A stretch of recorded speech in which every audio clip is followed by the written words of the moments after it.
Alrighty, and we're back. Music. Yeah, music is enabled, and that's the share link again.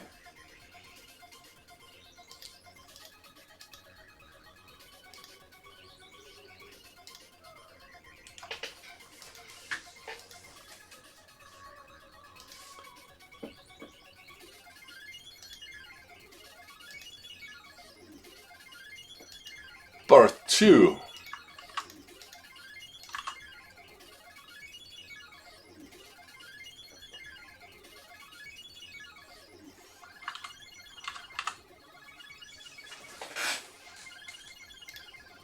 And more posts here. Yeah, I had spinach, Stuart. Thank you. The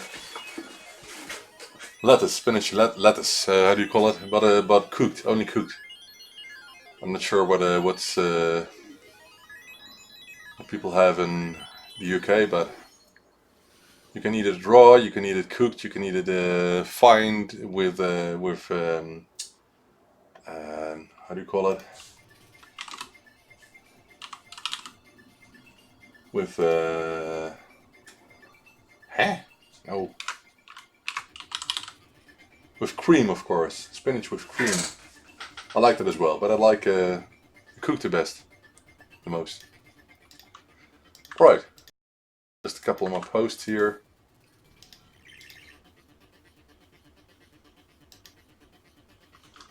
Oh, offline. I'm not offline. That's odd.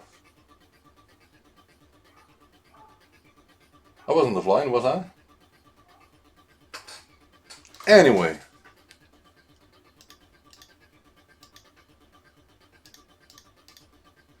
I'm back.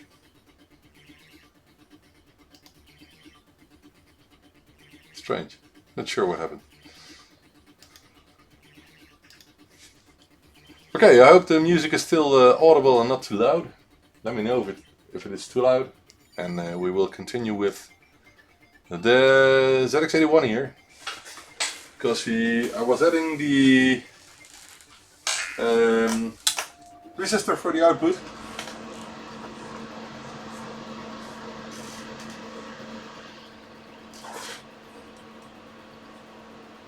Which should be easy.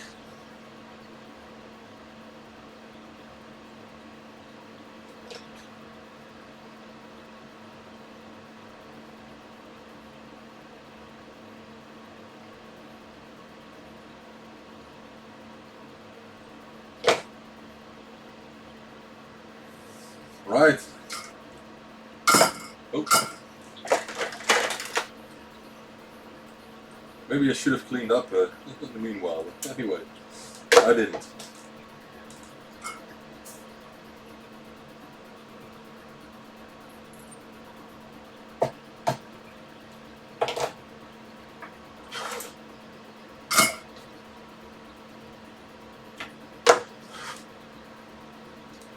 So let's add this resistor, and then we should have a correct picture output on this ZX81 here.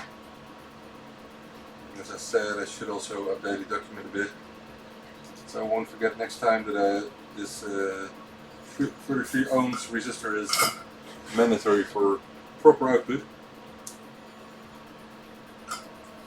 Almost done.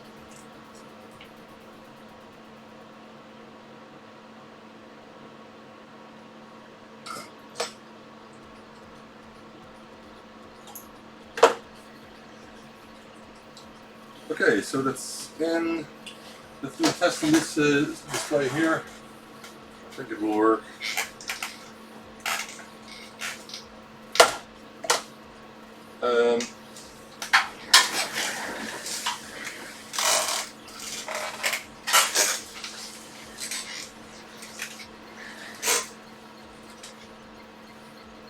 Right. So what I was guessing is that maybe it's just we're just bad contacts on this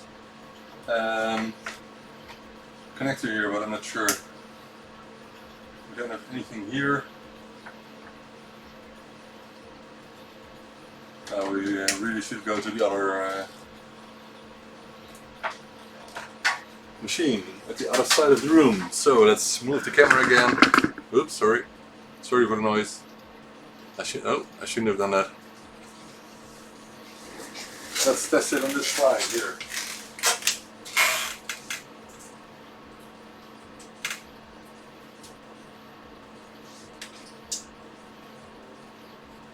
What's going on? Why is it gone? Oh, it's just the bad contact. Okay.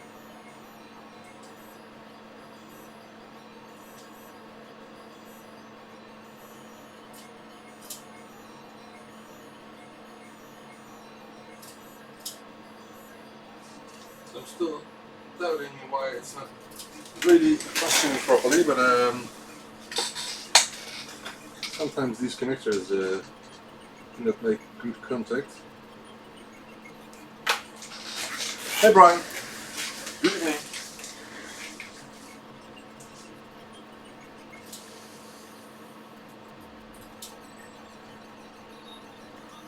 What is this? It's really that plug. Let me spot that plug, because I have some new ones for those. So I have these ones here.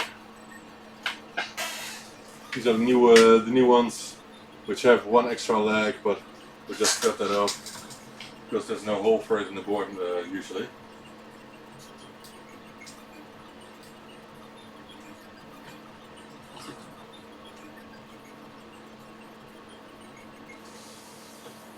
Let's see if that solves the problem here.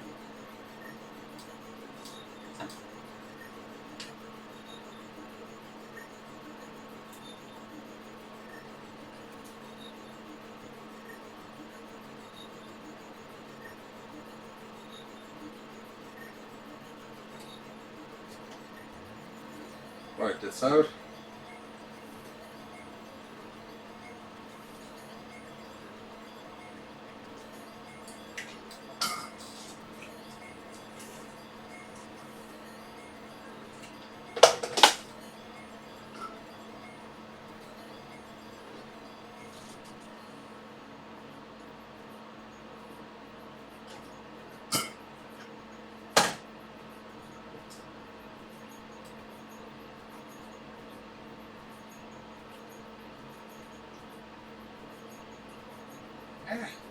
Come on.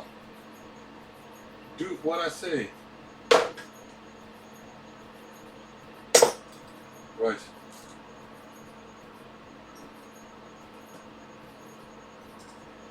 So new plug-in. Let's see if this solves it.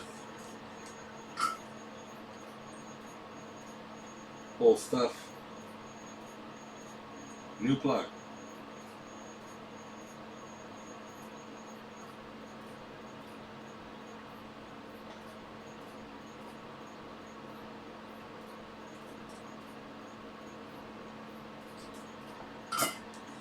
Okay, new plug is in. Let's see. Sorry, let me switch the camera. Hey Thomas, have you ever worked on a board with tin whiskers? Not yet, but I've seen some gross boards. Spider stuff, you know, and that sort of thing. Oh, tin whiskers, sorry. No, I haven't. I know what you mean. Some people have told me about it. What's going on with this board?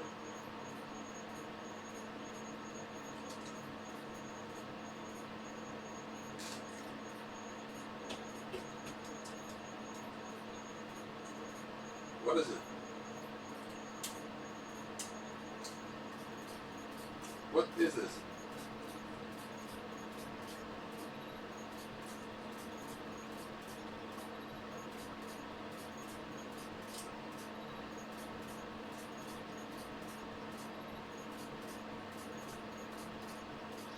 Oh, I think I get it.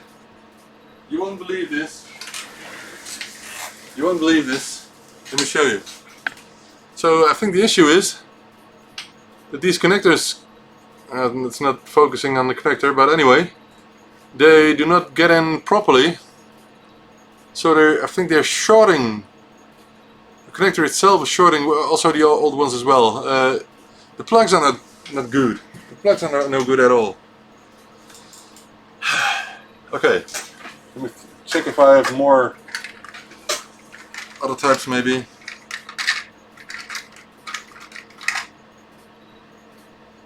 I think I have only one type at the moment. It seems the plugs are the cause. Let me think. What can I do? I think I will have a solution. Just a second.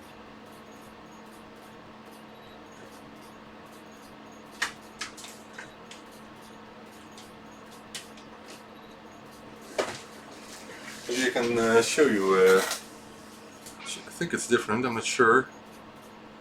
It's just a bit different. You can, if you look closely, you can see that one is longer than the other, and that one will not cause this issue.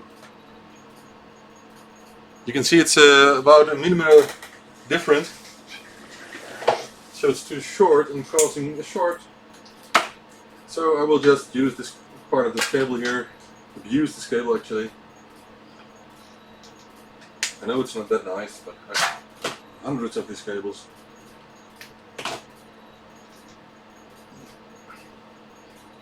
So that's probably the cause of the short. Stupid plug.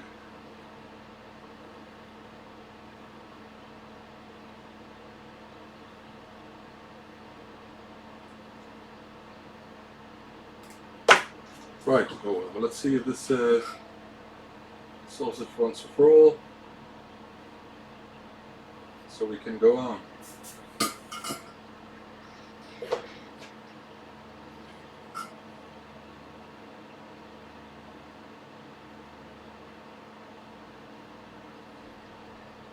Yeah, it's crazy.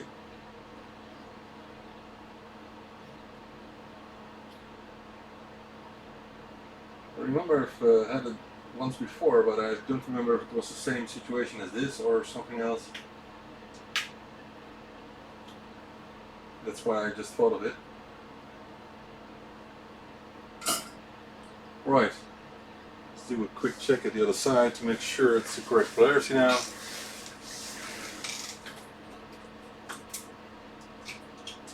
Because you never know, you really have to check to make sure.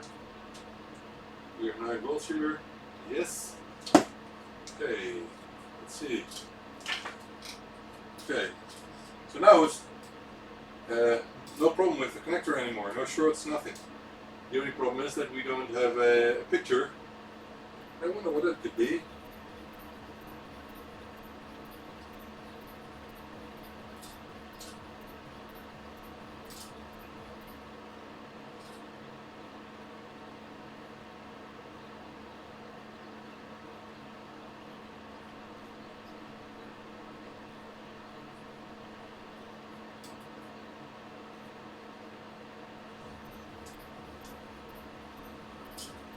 But I don't think this board is okay. I don't know. Let me grab another board. I think, do I have them here or did I put them somewhere else? I don't think I have them here.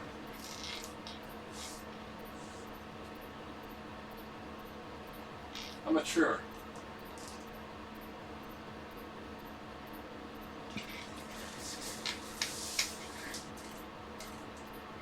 Oh, I have just a couple of these plugs, but it seems there are different causes at this moment. So the board doesn't seem to be okay because I still don't get a cursor. I don't know if I have more ZX81 ones here.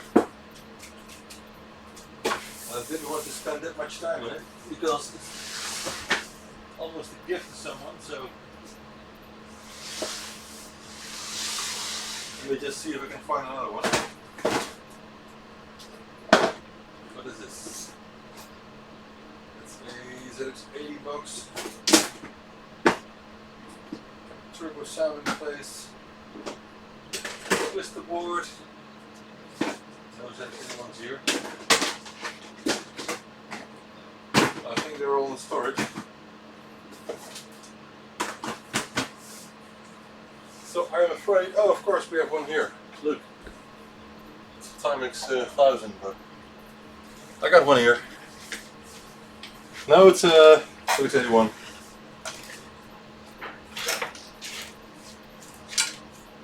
Okay, let's open up this one. This is a USA version, I guess. Yeah, this is a USA version.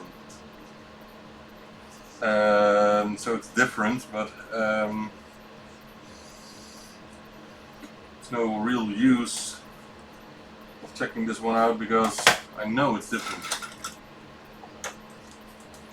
This probably has a different delay chip as well, so I don't think I should bother with this one, but let's open it up.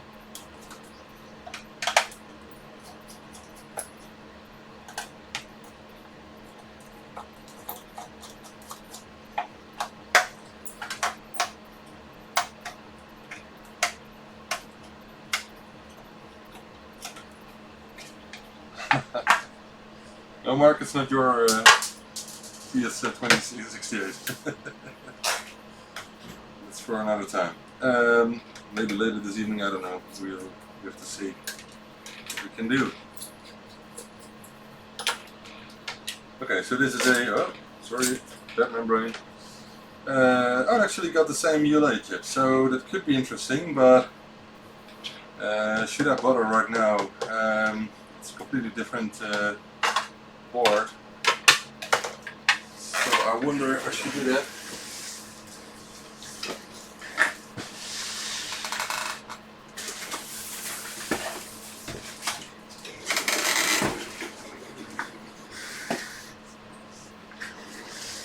It's completely different. Even the modulator is different, so that's no real use. But what I am curious of is if I did the qualification correctly. Let me just check.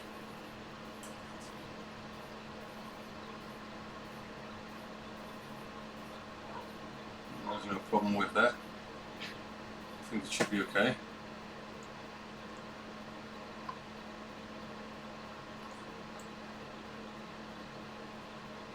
What I can do, of course, it's a bit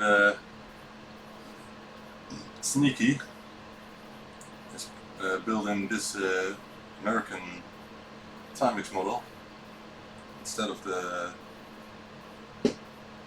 European version that I had here.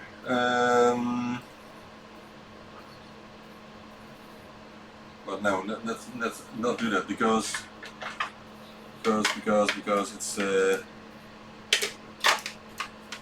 I want to keep that original. Right. Let's see if we can find any other cause here. Could be the wrong chip, you know.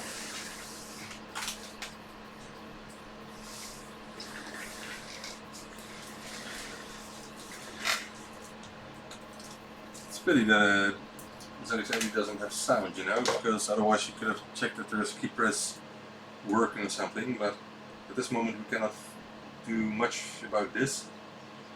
I could replace the capacitors, of course. It's simple, it's 1 and 22 microfarads.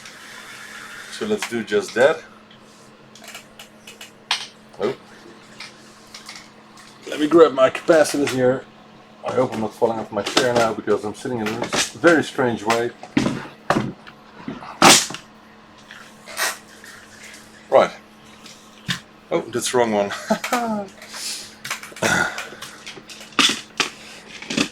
I need that one.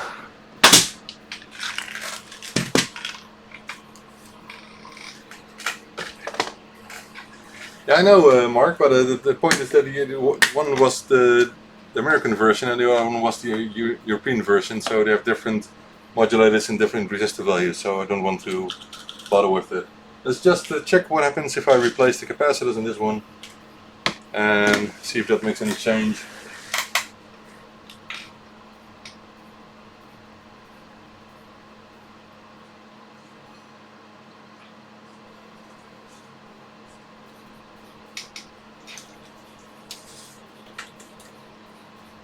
So let's see. This should be straight and the other one will go just next to it. And this one. And this one.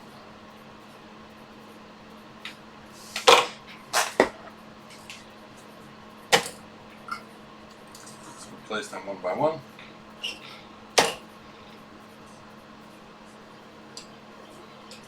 Right, so this is the 22, I think.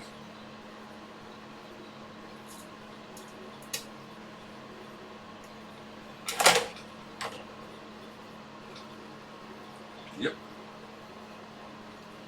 That one should go in.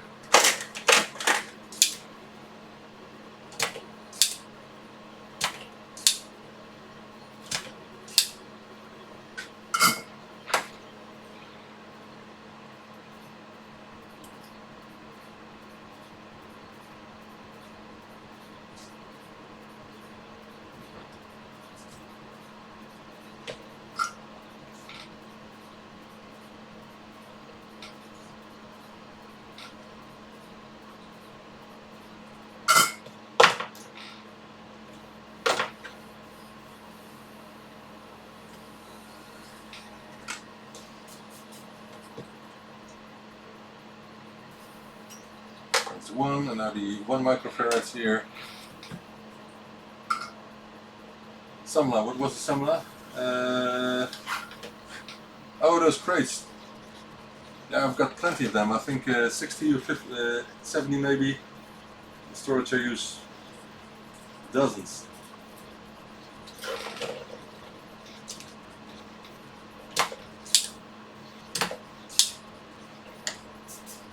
I try to keep it clean here, so I don't want too many inside here. Okay, which way did that one go? I think that way, yes.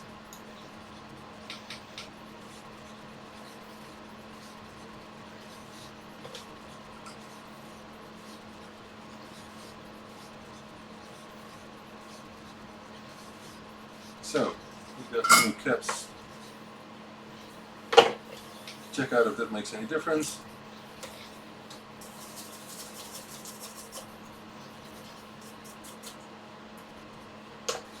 Okay. Yeah. Right. So what else could it be? I don't know.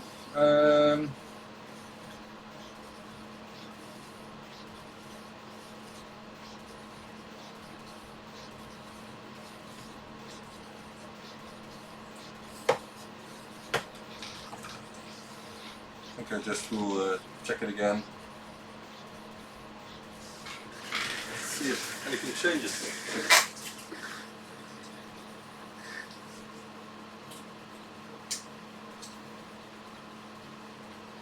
Still no cursor. Let me check if we got a clock circuit, a clock signal here. Why is the video going away? I don't know. Why does it do that?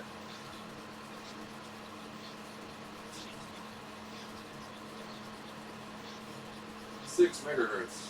That's not good.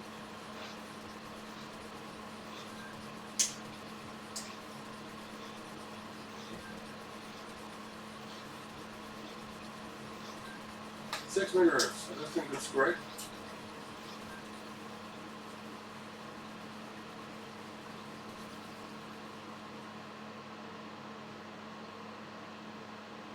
Is it? 6 megahertz? I don't think that's right, is it? So could it be something in the clock circuit then? I don't know. Oh, it is 6.5 megahertz. That's not the speed of this. Is it ZX81? Is it?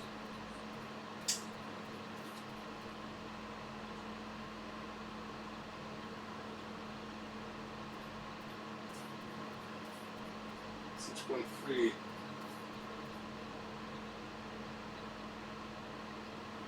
I find it hard to believe. It's being fed into the ZX80. No cursor. No cursor and 6.5 megahertz.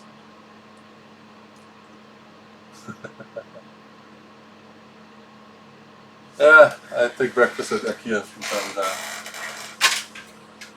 time. Let me check what happens with this board here. I know it will not give any picture, but just to find out, you get the same frequency.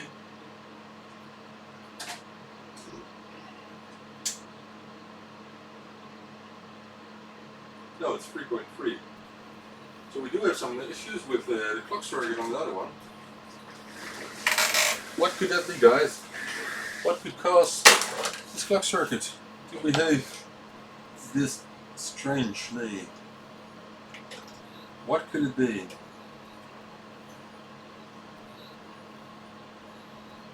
What could it be? I don't know. There are some small caps here. Let me check the schematic. Schematic checking. It's schematic checking time. Schematics for ZX81. Sorry for that huge face in your screen. Sorry for that. Computers. ZX81, ZX81, ZX81. Yep. Alright. Who? Why is it doing this? That's odd. We had a... That's odd. My screen capture is dead. Why is my screen capture dead?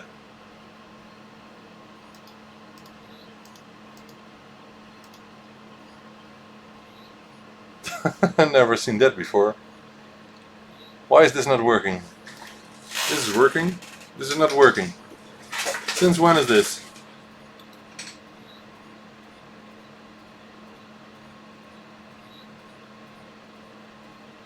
Huh?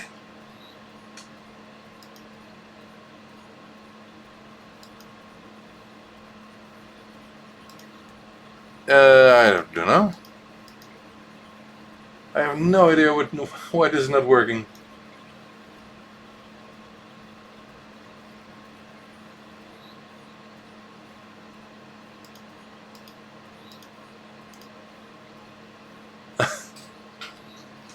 This is odd.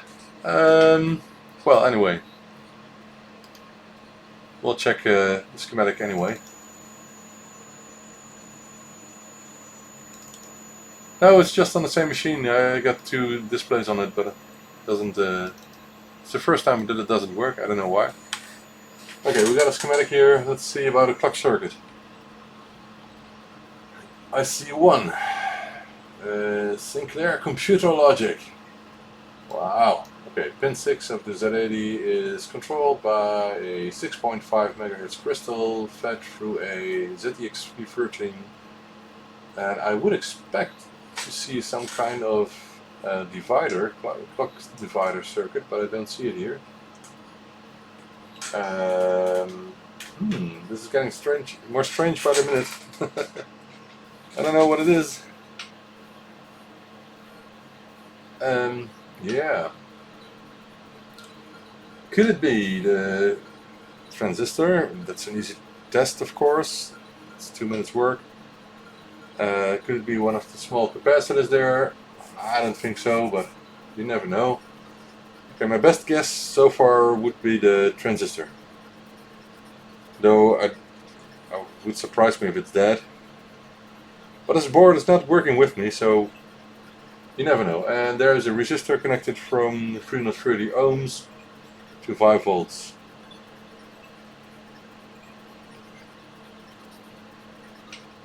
Yep. And the clock signal is also... it's only connected to pin 35 of the ULA chip. So it could be that ULA. That's what I'm expecting then. But the problem is with this board that it's not socketed, so I don't want to get it out at this moment. It's not a lot of work. Or should I? Because of course I want to fix this board, but it will take 5 more minutes.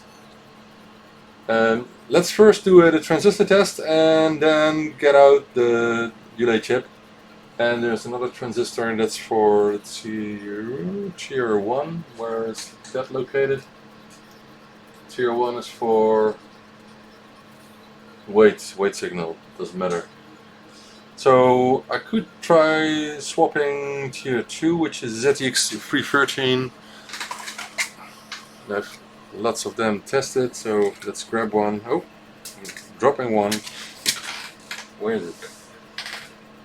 Right, let's swap it. Let's see the results.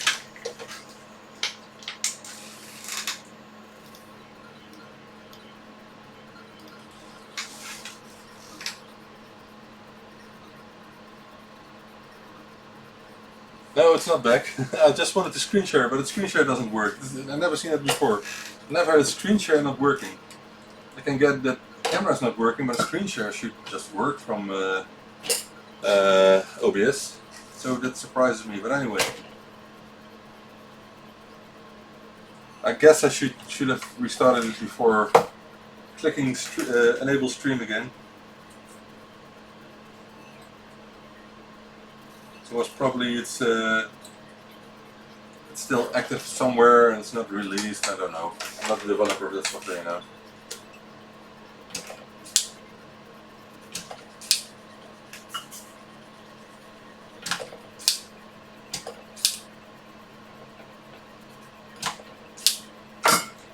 Okay, we got some holes here. Let's put in the replacement 313.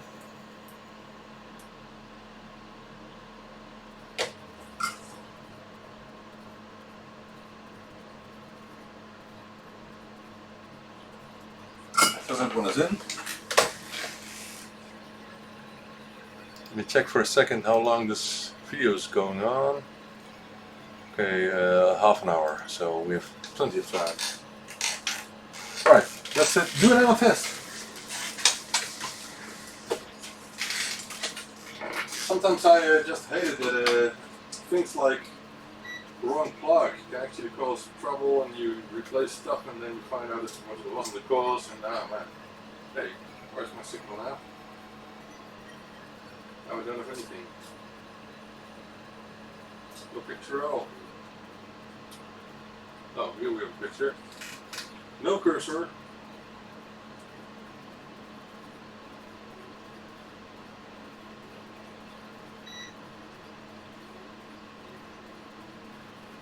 .6 megahertz. That's on. 4.9. What the hell? 6. What? How can this be?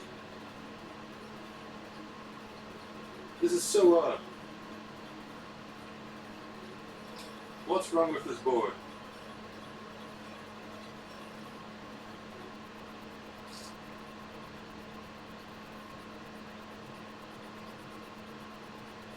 Hey?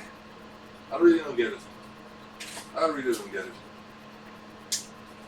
Because depending on where I touch the port signal, the speed changes. How can that be?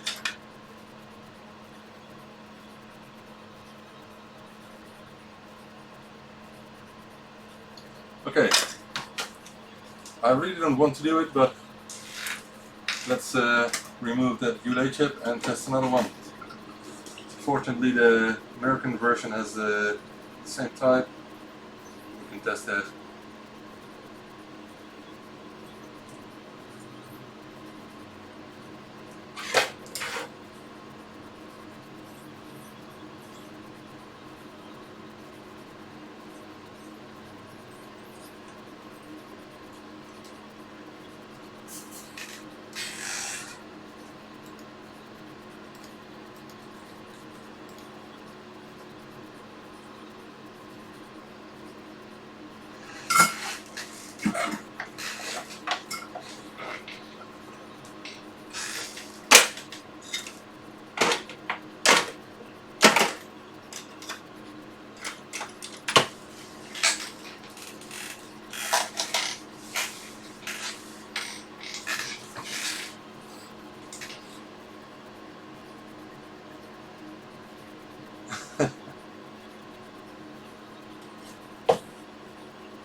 Come on, hurry up, machine.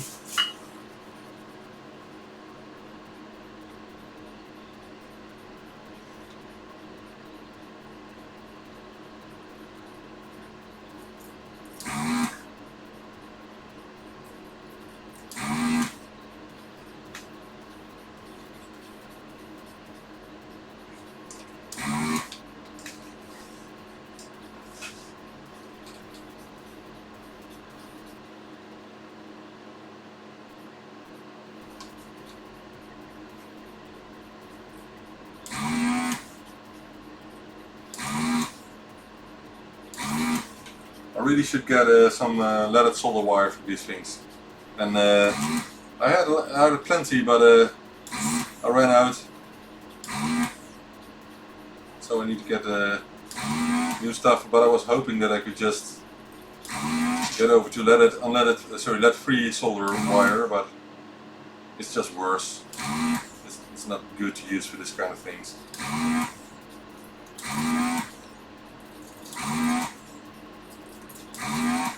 You have to increase temperatures and solidifies very quickly, way faster than leaded solder. That's not useful. I don't like that.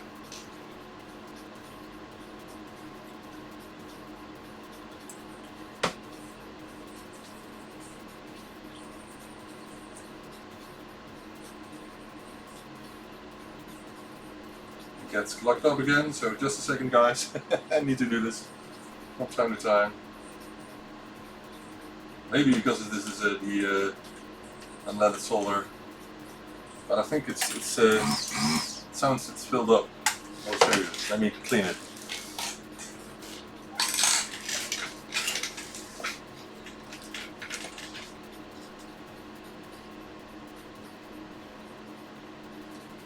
Come on, get out. Stupid fan. I think it's filled up.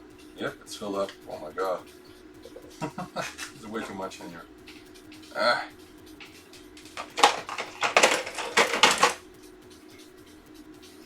Whoops. Now it's everywhere. Oh man, look at the large piece in here. It's what you get when you're repairing stuff. I use a lot of, suck up a lot of solder here. Okay. Yeah, I will clean my hands afterwards, but not now. I'm working, it's no problem.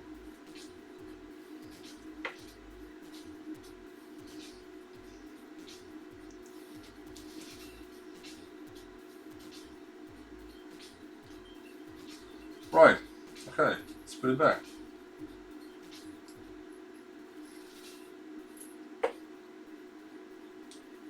That's 1, that's 2, that's 3, and the piece of felt, which is getting clogged as well. I think I should get a new one soon. For now this will work. I'll make them myself nowadays, I wouldn't buy them. They're too expensive to buy, I hate it. Alright, let's put it back. Getting you. Yes. That's a lot better. All the dirt. Alright.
So I will stop using lead free solder for this kind of work, because this is not working at all. It's way worse than using leaded solder. Let's gently check if we can get it out already. I'm so afraid of damaging tracks here. I'm really curious if it's okay. Let's see. Wow. Looks just fine. Okay. Let's put in the socket.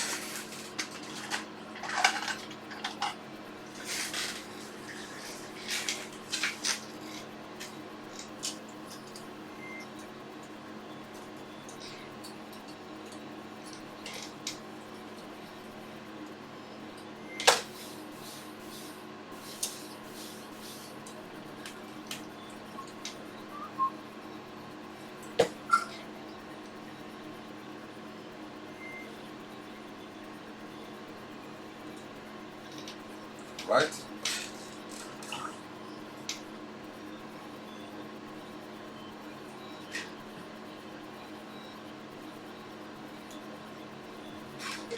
Very nice.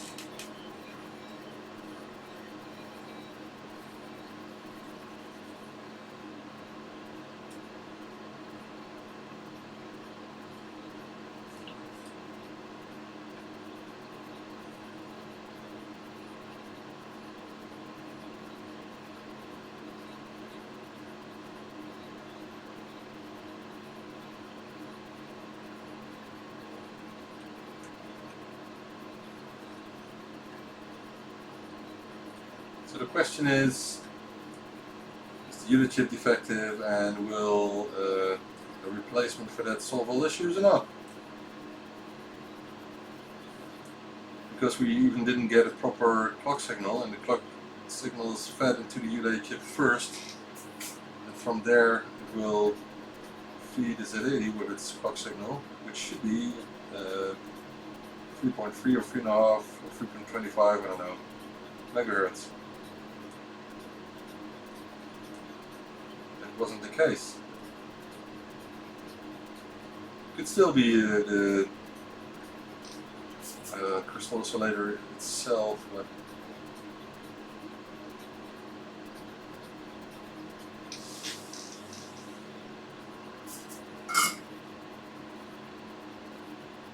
okay, so the socket is in.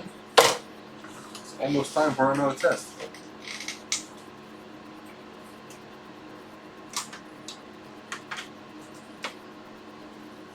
What I always do is put a dot on parts that failed me once, so I know there could be an issue with that. It doesn't have to be, but it could be. So we got our ULA chip here. Just checked if everything is clean. It seems so. So let's test it again. Oh, let's switch camera, sorry. Oh.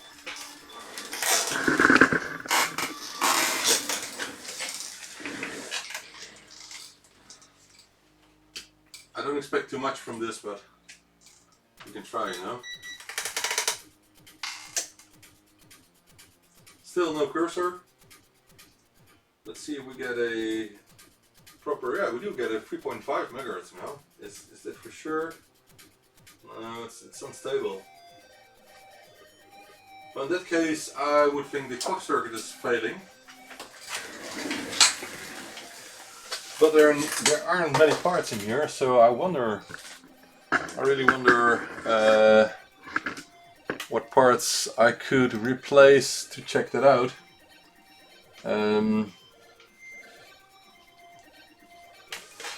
I really hate this because I'm really not into Z81s that much, and I was thinking I could just get this board working and the Decatronics case out, but it's not working.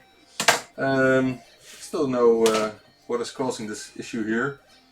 It could be a small capacitor, but it's very unlikely because those don't die often. So let me check that, because fortunately these multimeters have a capacitor test and they work with low values as well, so that's good.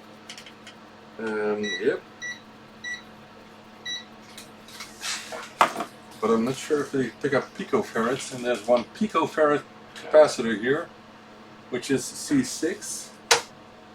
So we'll want to check that out. C6, I cannot see it here, but I guess it's that one. This 493987654334. It should be 35. Am I right? Let me check again. That's 45. Okay. So that is one capacitor sitting in between the oscillator and the relay chip.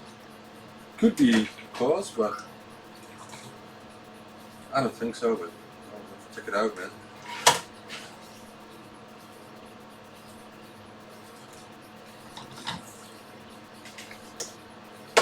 And I'm hoping it's not just video output. I'm wondering if I ever tried a higher value, by the way, before doing this. Did I try a higher value of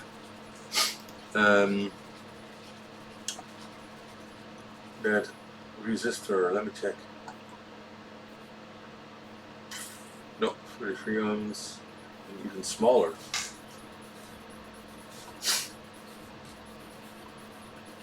$18 ohms.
No, I'm not sure. Let's get out that transistor and capacitor and see if it is still the correct value. I know capacitors can die, even the small ones. So it should be strange. Thought it was another value than what I'm having in my hands here. Oh no, it's 100 picofarads. So 0.1 nanofarads. And it's completely okay. 0.1 nanofarads, so that's not an issue here. Then I doubt if the clock circuit is okay, but I'm wondering if I should replace it and check it out. Let's just do it. Why not? I shouldn't do this because I don't have the time for this, but anyway.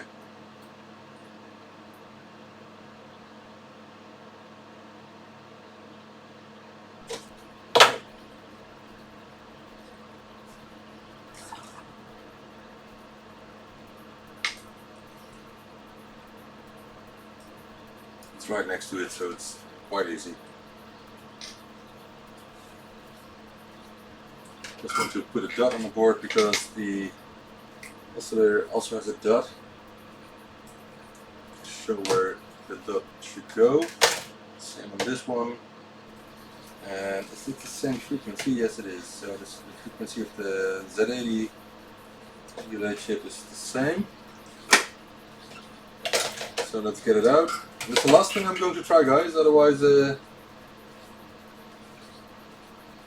will never get through my stack of repairs here.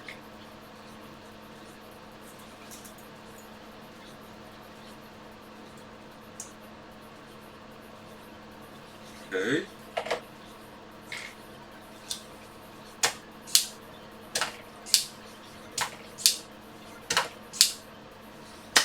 That. And then the other one.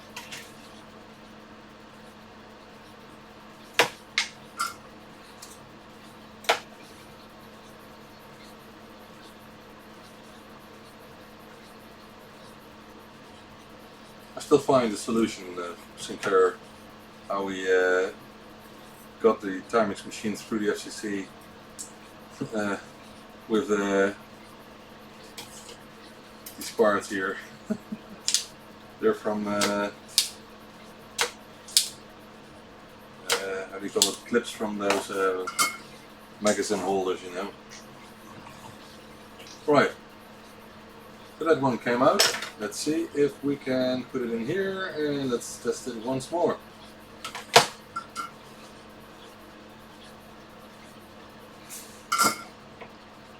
If it works or if it doesn't, we will head over to the ZX Spectrums.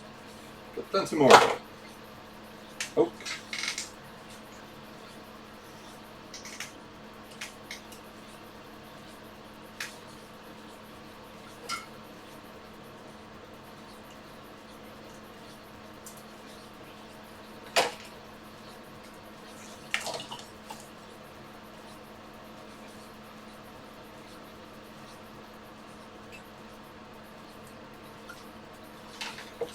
Quite hard to reach. Pads here. So let's see what happens. Do we get a different result, or is this worth? Is it all for nothing? We have to find out.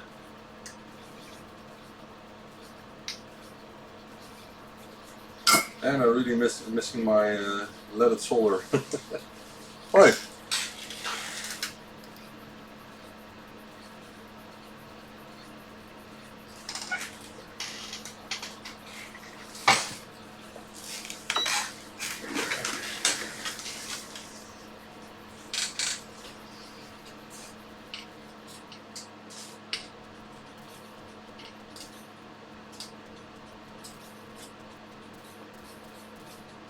Still no result, no picture, so that's not no good. No, it's not working at all. I don't know. I don't know. I have no idea what this could be. So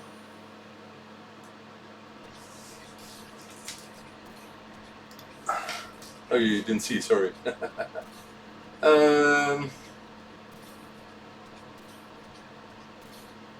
I don't know. Could be another part. It's pulling signals down or something. But to be honest, I want to stop messing with this board.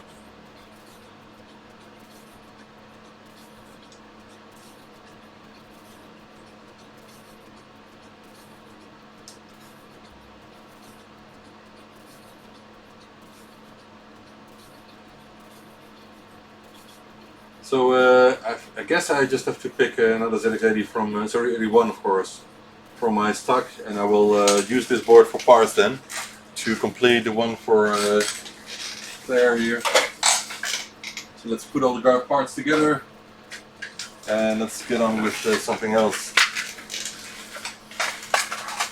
I know I must be able to fix this one, but it didn't work a lot on the ZX81s, and they're quite easy, but could happen.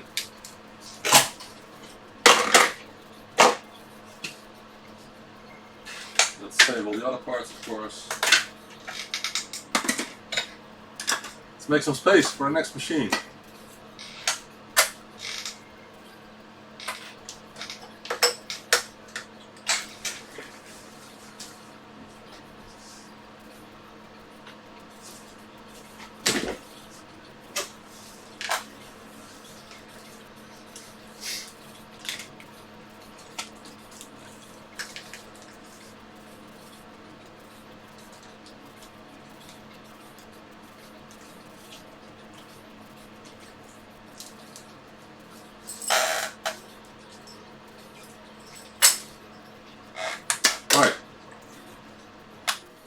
think I should get my vacuum cleaner for a second here.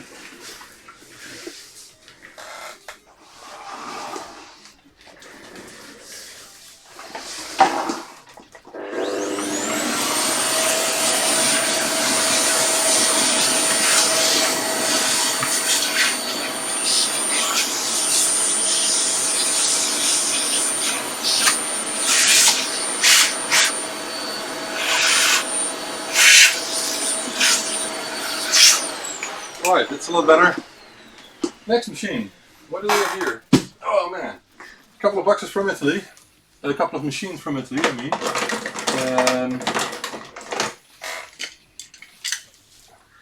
I don't want to show anything personal again. So let me just move the camera. Wait. I will do this way. So.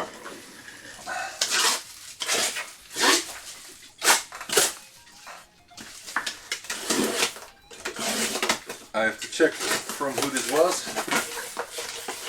But I think there are a couple in here.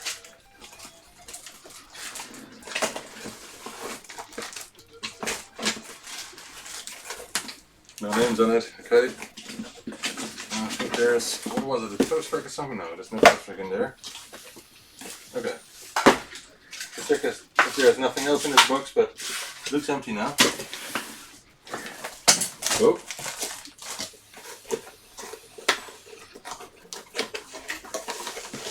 What's in here? Oh, it's a disciple interface. I know. I remember. I will do the disciple with leaded solder. Because it needs reflowing of all the contacts, and I won't do it with unleaded. I hate this stuff. Right, what do we have here? We have a board. And it says already done composite mod, capacitor recapping. Yeah, looks nice. And it needs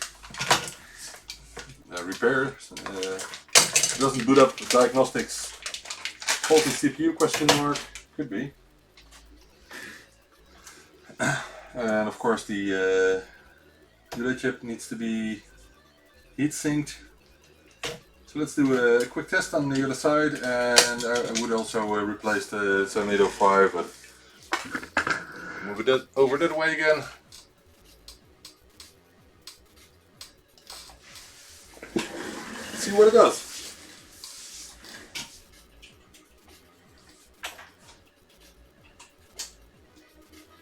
Doesn't boot up, so indeed it could be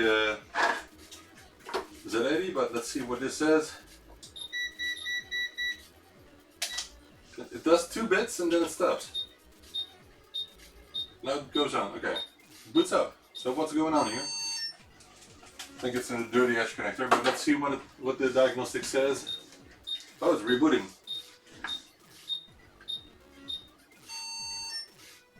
What is this?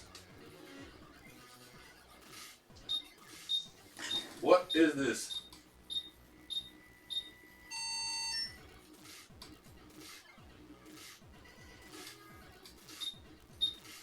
I don't know. Let's measure the voltages.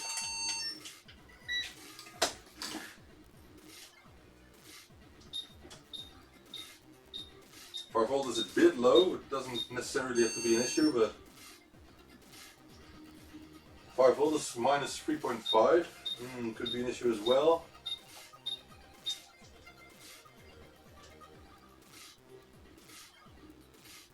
Volt is a bit low, but so I'm doubting if the voltage circuit is okay.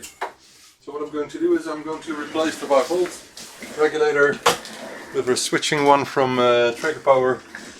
Let's start with that.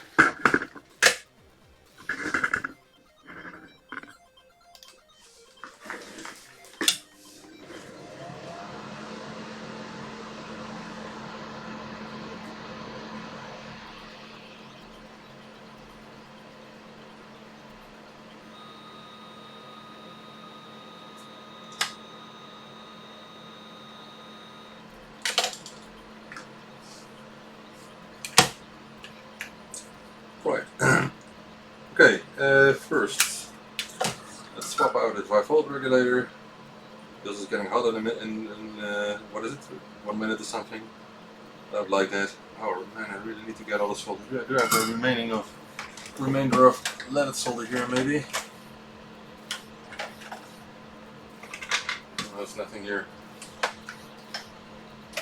I'll order some good stuff tomorrow.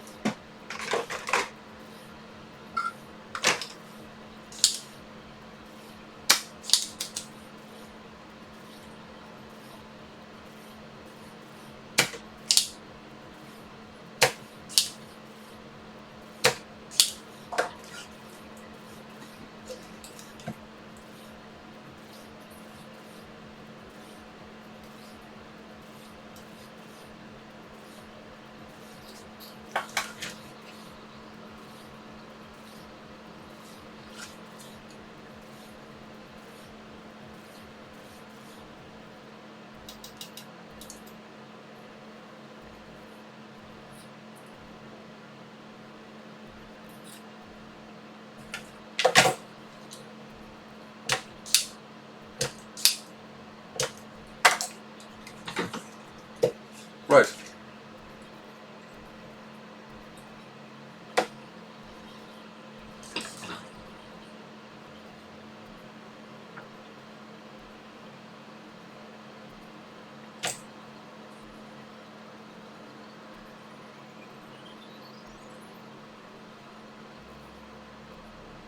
Okay, that's one. And I really have my doubts about the 5-volt circuit. It could be the Xena diode, it could be tier 4 and 5. I'm not sure.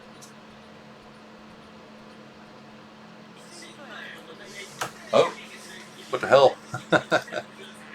That's I don't want a documentary, I want music.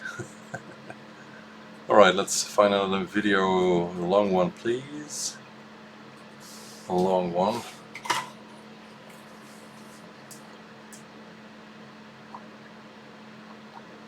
ZX Spectrum demo music, come on.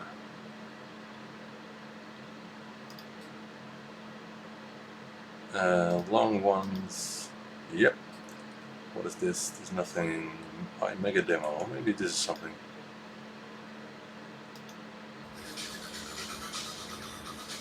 Alright, let's put on this one. Okay. Let's just test it in with the new 5-volt regulator because it didn't have exactly 5 volts a minute ago. But something could be pulling it down, of course. And let's clean that edge connector because it's very dirty and it doesn't boot up the diagnostic card.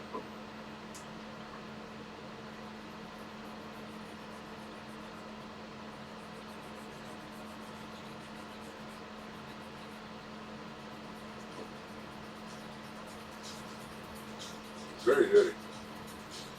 You don't often see this kind of dirty contacts here. That's one cause. One. I want to show you how dirty this was. Oh yeah, you cannot see what I'm doing here. This is how dirty the connector was. So, anyway.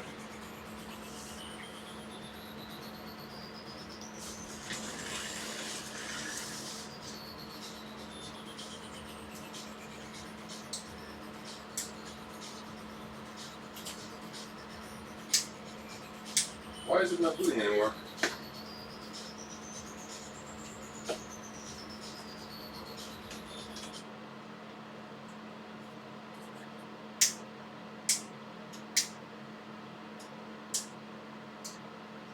This is on.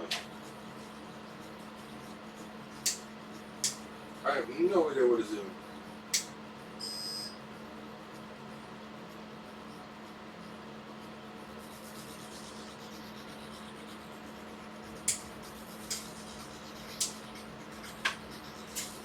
A minute ago it was booting, now it isn't.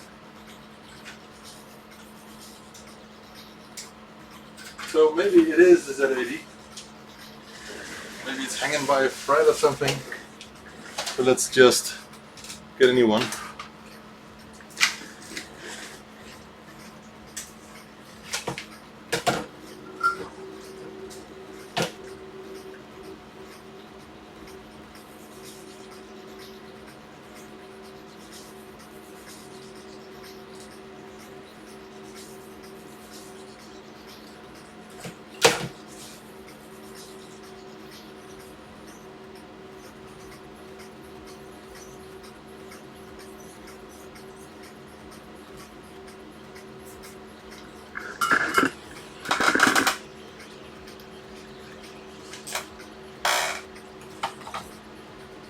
Right, now we wait.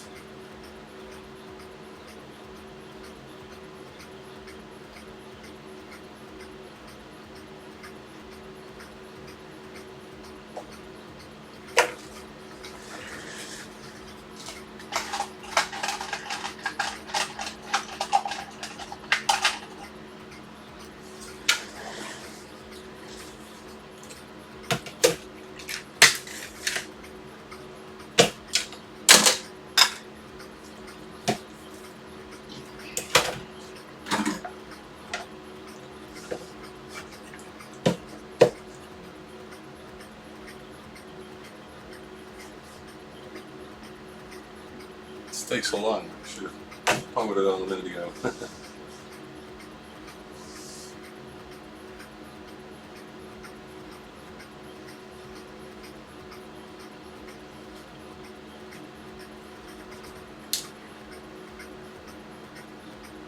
Come on, heat up.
One side done.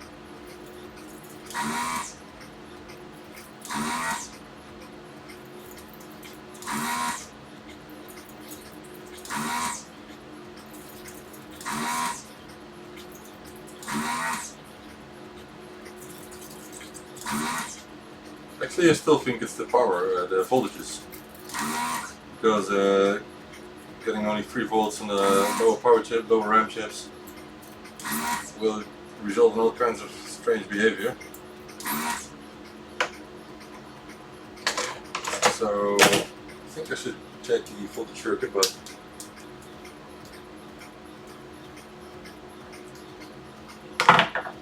we'll do it in a minute.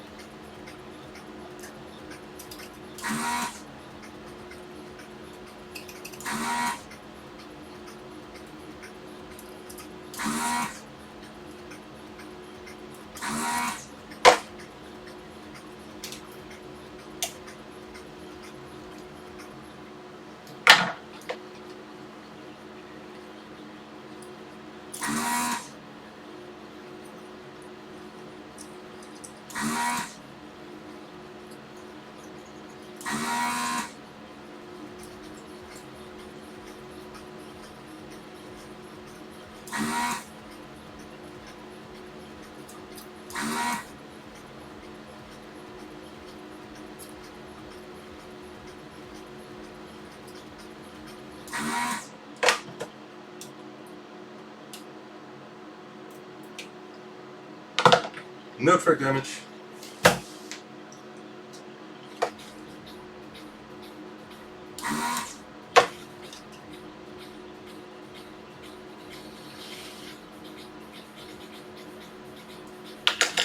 Right.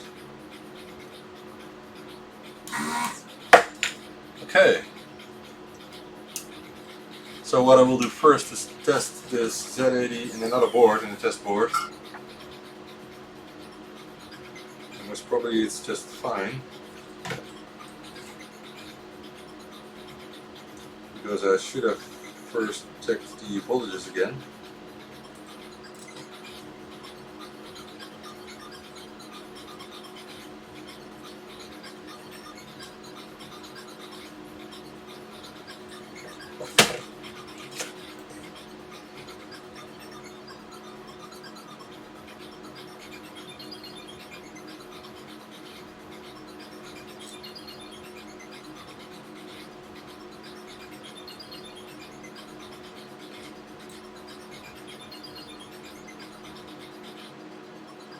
So,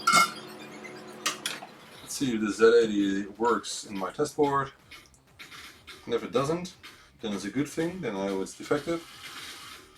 But if it does, we still need to find the cause in this board.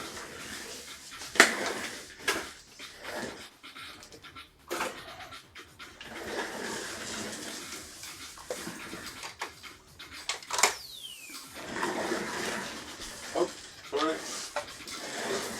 Forgetting the camera, I need another camera. Right.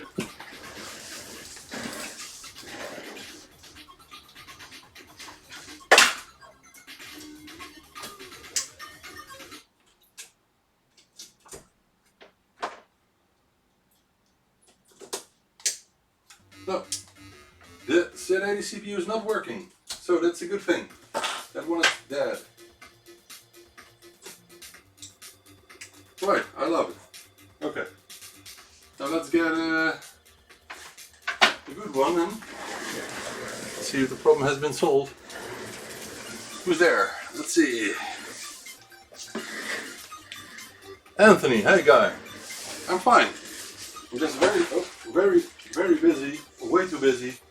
I have way too much work. But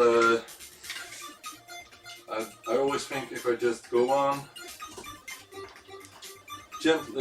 easy and keep it easy, and it works. Almost. There's a defect in the RAM, but I'm not sure which one it is. Okay, so the Z80 was defective. That's one. But we still have another problem in one of the RAM chips. So let's put it here. Oh, it's booting again, as you can see. That wasn't doing with this chip as well. I don't know what happened. Huh? What is it doing? What is it doing? Okay, let's check the ULA chip. I want another one. Let's see if that could be a cause. Oh, it's stuck. I want to know if that could be a cause. ULA.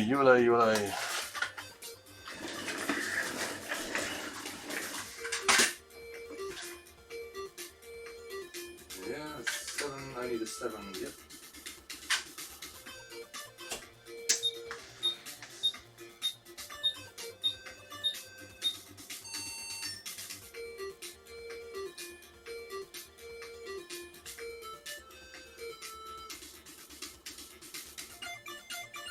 It's hanging. And it's rebooting. So something is not right, and I'm not sure what it is. I still have the feeling it's one of the voltages.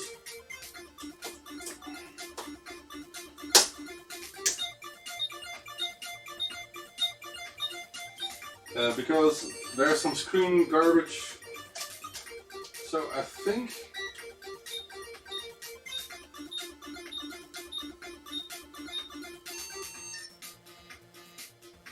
yeah, it must be something with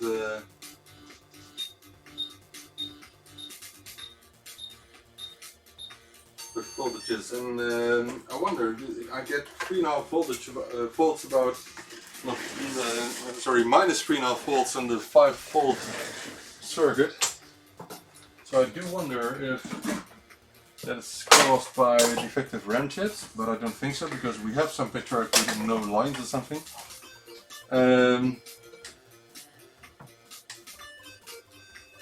Chips aren't getting hot. I could check it again, of course.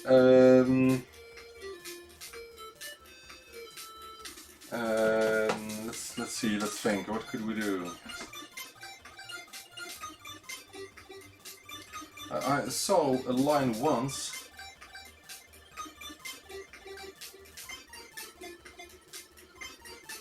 Hey Moses, good evening.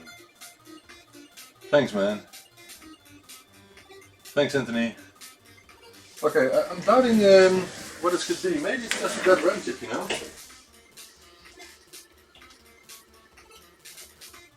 What I want to do is keep it on for a minute and see if one of the chips gets hot.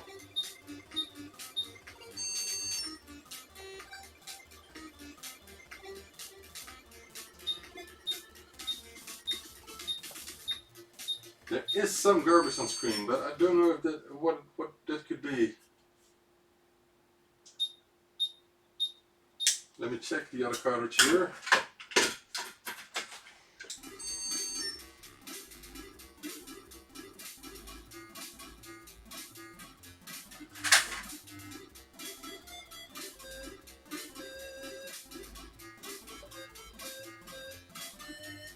It's hanging as well, so I don't know what it is.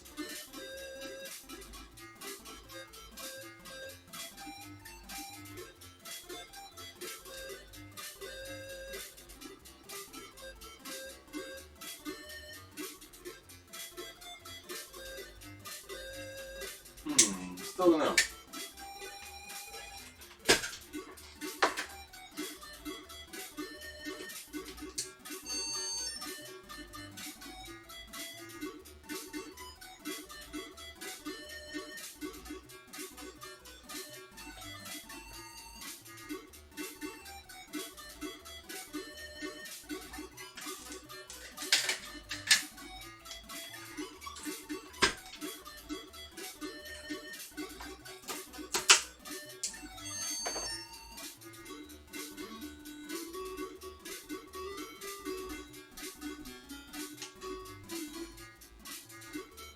Nah, come on, what is this?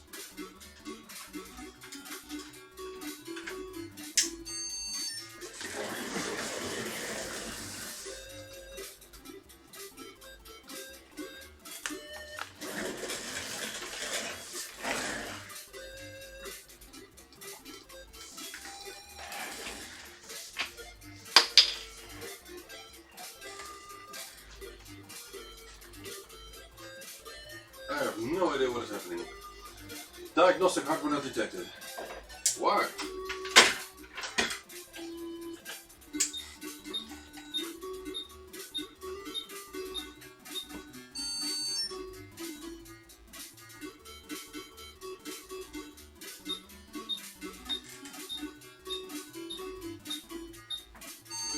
Not sure what happened.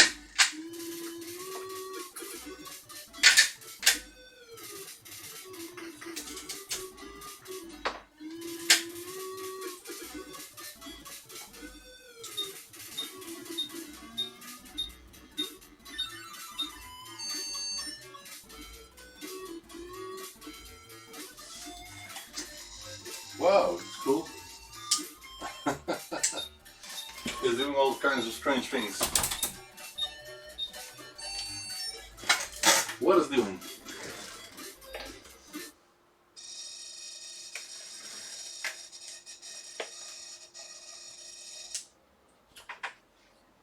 I have no idea.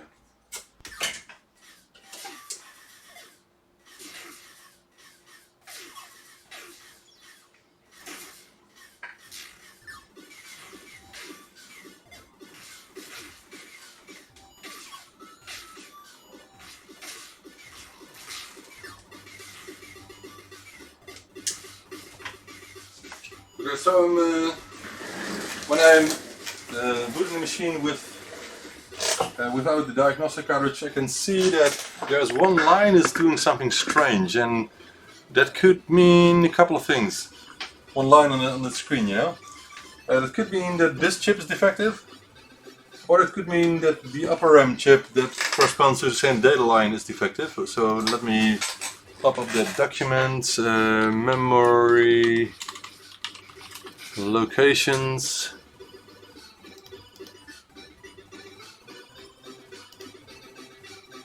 Nope. RAM chip locations. Yes, I thought I renamed the document. That's all. Anyway, oh, that's for +2. I don't need that one. RAM chip. Oh, that's why I couldn't find it. I need the other one. Yep. Alright, so we're talking about D2, and it could be this chip, could be that chip. So I'm going to start with that chip. Let me get it out. Otherwise, it could be this chip here. That's what I'm thinking about. I'm thinking one of the chips is putting down the voltages and causing all these troubles. So, we have to find out.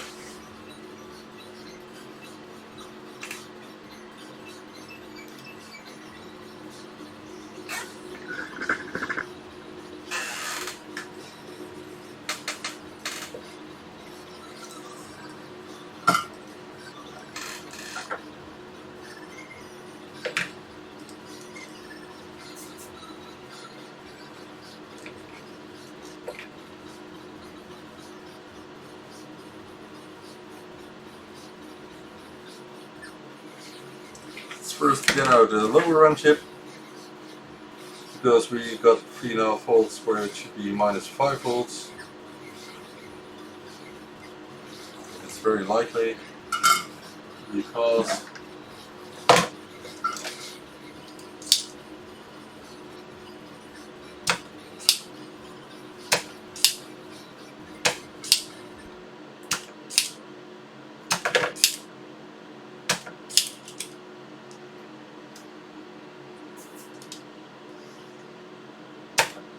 I think I get a chip out before the other one is completely heated up.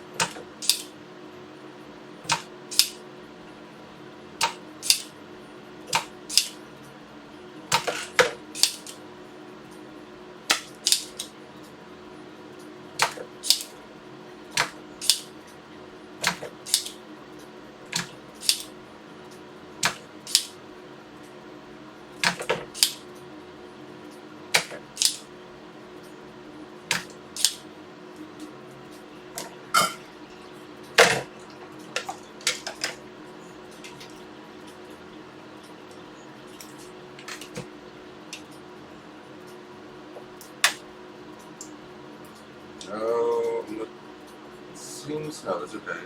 It's okay. Get out, you.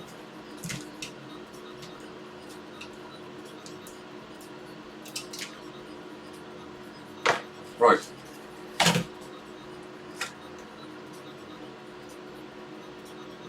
Yep, okay.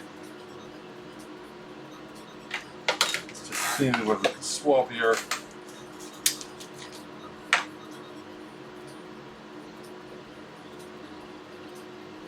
Hey, Cesar, yeah, that's yours.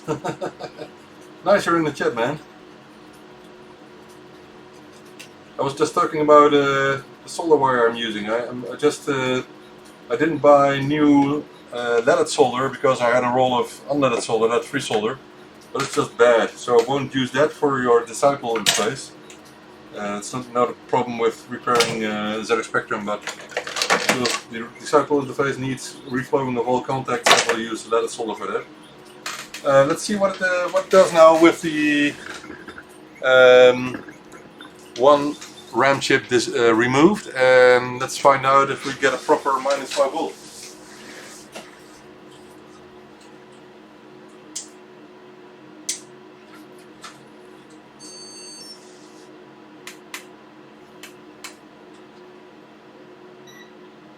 Yeah, we have minus 5 volt, 5.1 RAM failed too, so that's a good thing.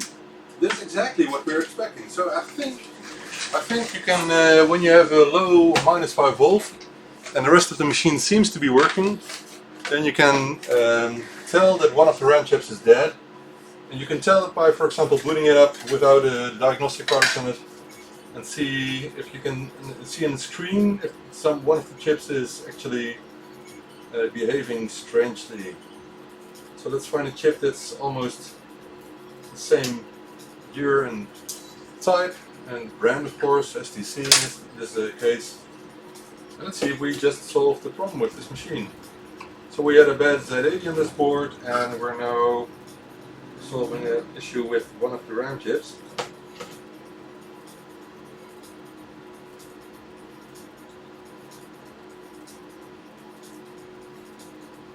Though we did boot up a couple of times with the other Z80, but that one didn't work in my test board, so it does seem to have some kind of defect.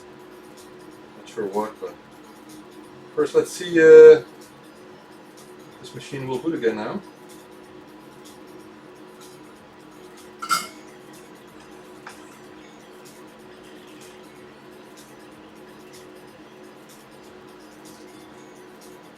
Okay, RAM chip is in. I'm curious.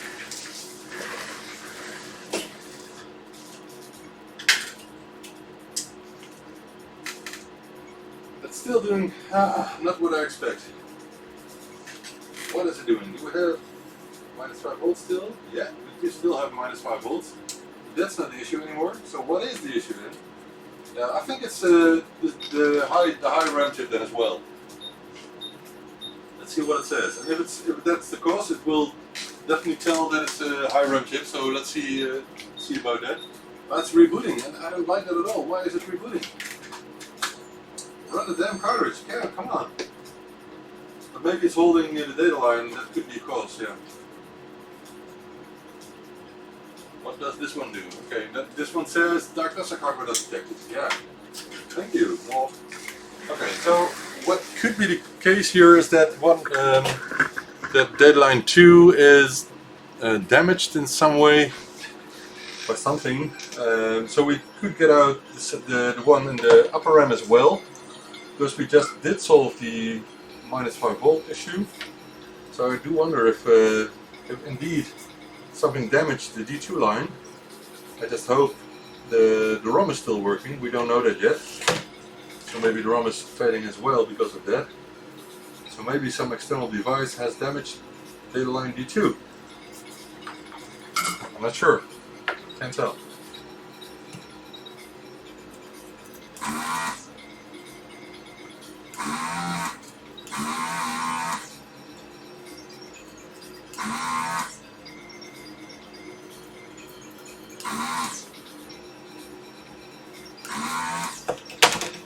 Back again.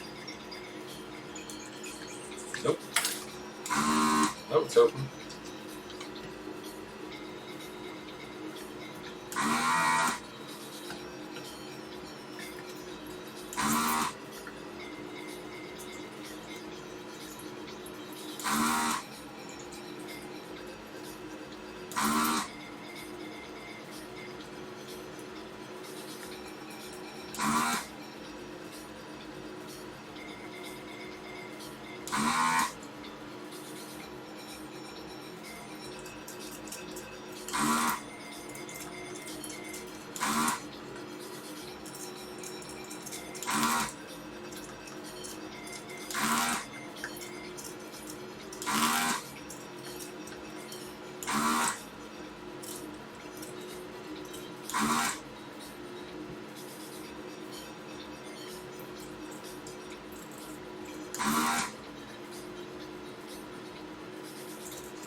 Okay, I think it should go out.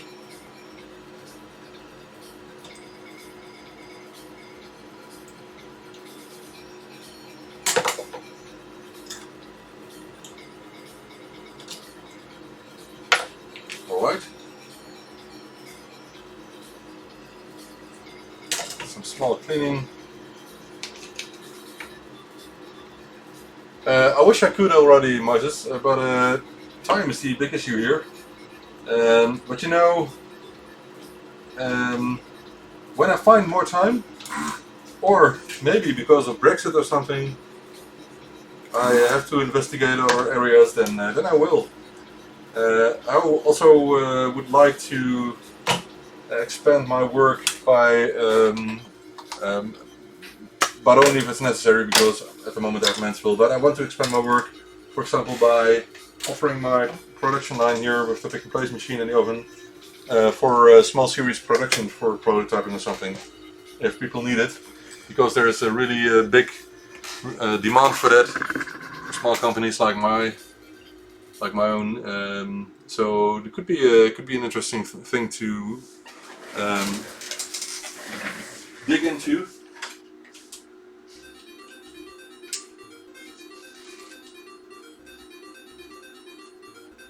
Now it's still rebooting, but I really have the feeling that the ROM is not okay.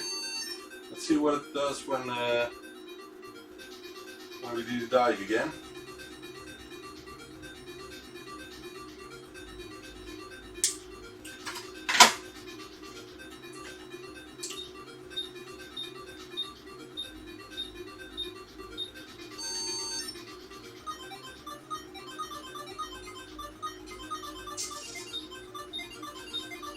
Nope. So what could this be? So my best guess at the moment is that the ROM is failing because of the same error as the RAM chips may have died from. And for example, if the external ROM from the diagnostic cartridge wants to page in, and the internal ROM is still paged in for some reason, or maybe D2 is hanging on something, then that could cause these issues, you know.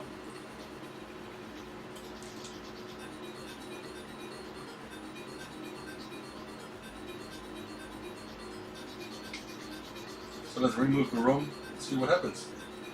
So we already got a minus 5 volts instead of minus 3.5. We removed one bad RAM chip from to solve that. We found out that the Z80 wasn't reliable anymore. And I'm not sure if the upper RAM chip was causing any problems, but because it could also be the ROM chip that we are now removing. That's because it's also on the 8 date lines, of course. So if one date line is failing, hanging on something, then that could be the cause of that.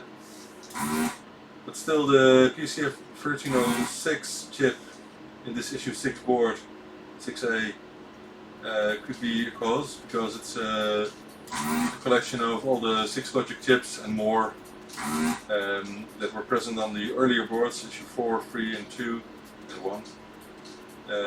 But issue 6A got the PCF 1306 chip, which is the same as in the toast rack and the Plus 2, because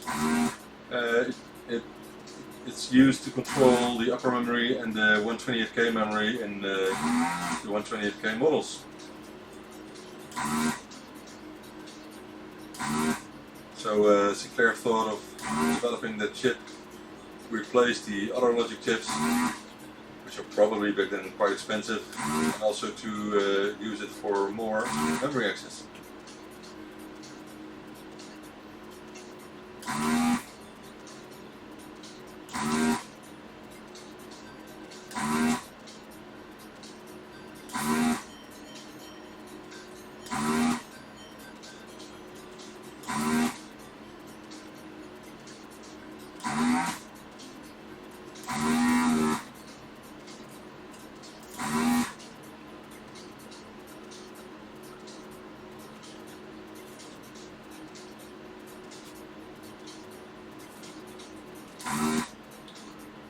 Okay, I think it will get out now.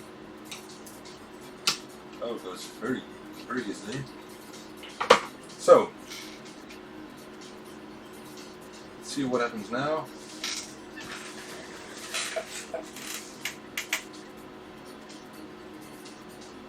Yeah, but I still don't. I'm still not using the production line completely as it should be. So until I'm fully operational with the production line, I have my hands filled. But maybe after that, we'll see.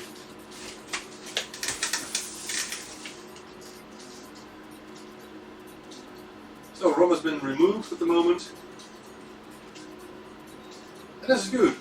So now it doesn't complain anymore about the diagnostic hardware not detected. It just says that it can't find a ROM, which is good. So we'll continue, and of course there's something failing here. So I think we just solved all the problems. So let's put in another ROM. And for that, of course, we're going to add a ROM socket, 28 pin.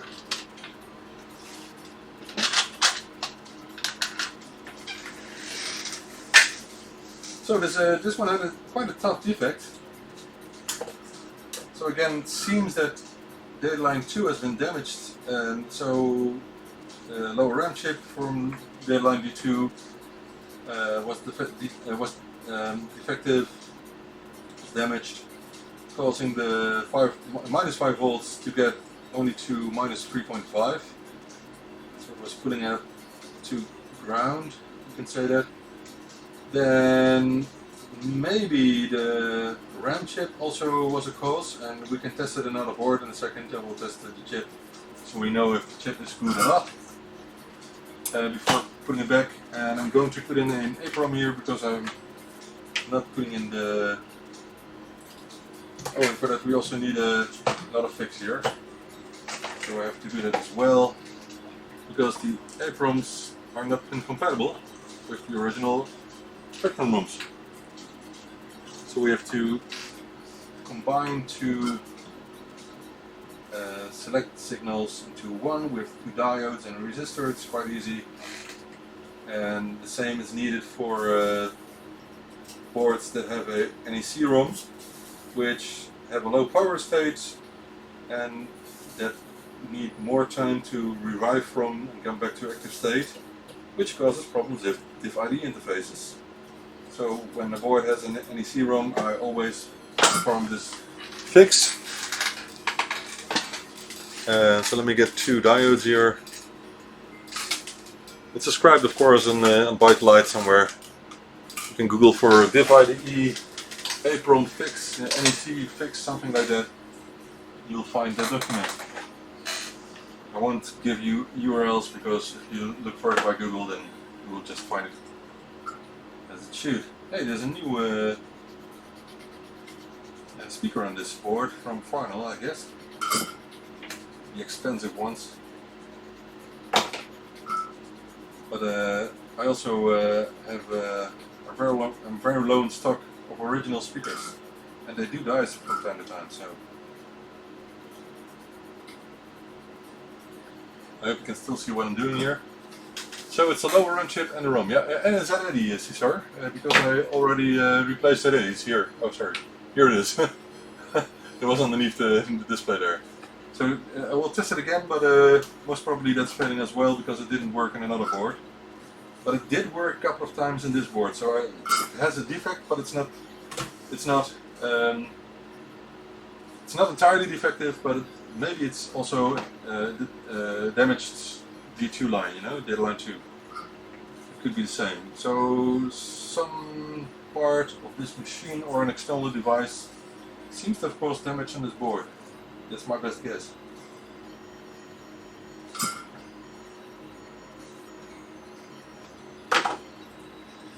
So we're getting there.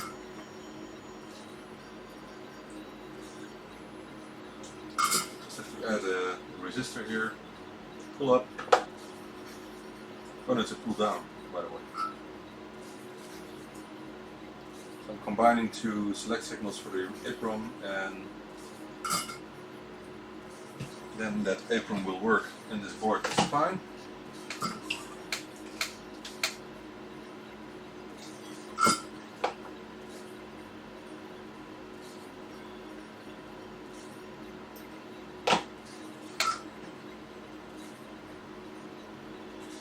Alright, so ROM is in.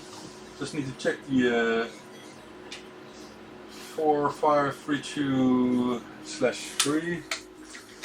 I want to know if that's defective or not, but I'm not sure if I can test it in my board here, my test board, because my test board could be configured differently. No, it's configured correctly, so we can do the test in this board here.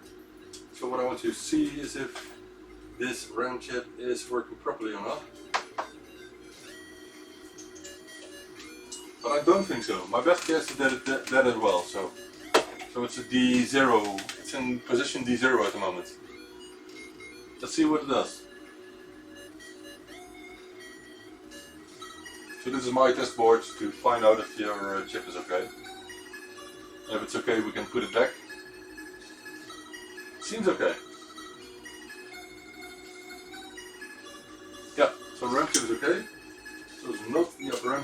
but it is the lower end chip.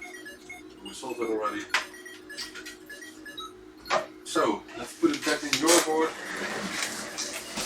Oh, sorry. This can go back where it came from, no problem at all.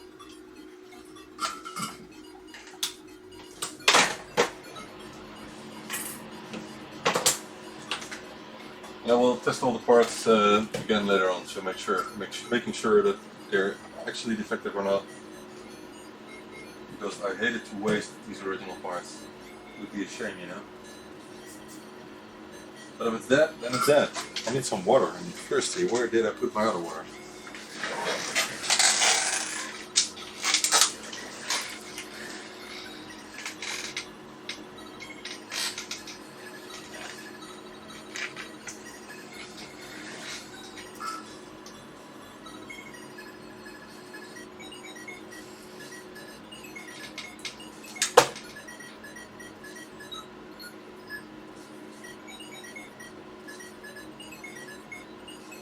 And the new diagnostic cartridge helped a lot with detecting these errors, because a couple of days ago when I was repairing another board, the diode card immediately showed that some voltages weren't present.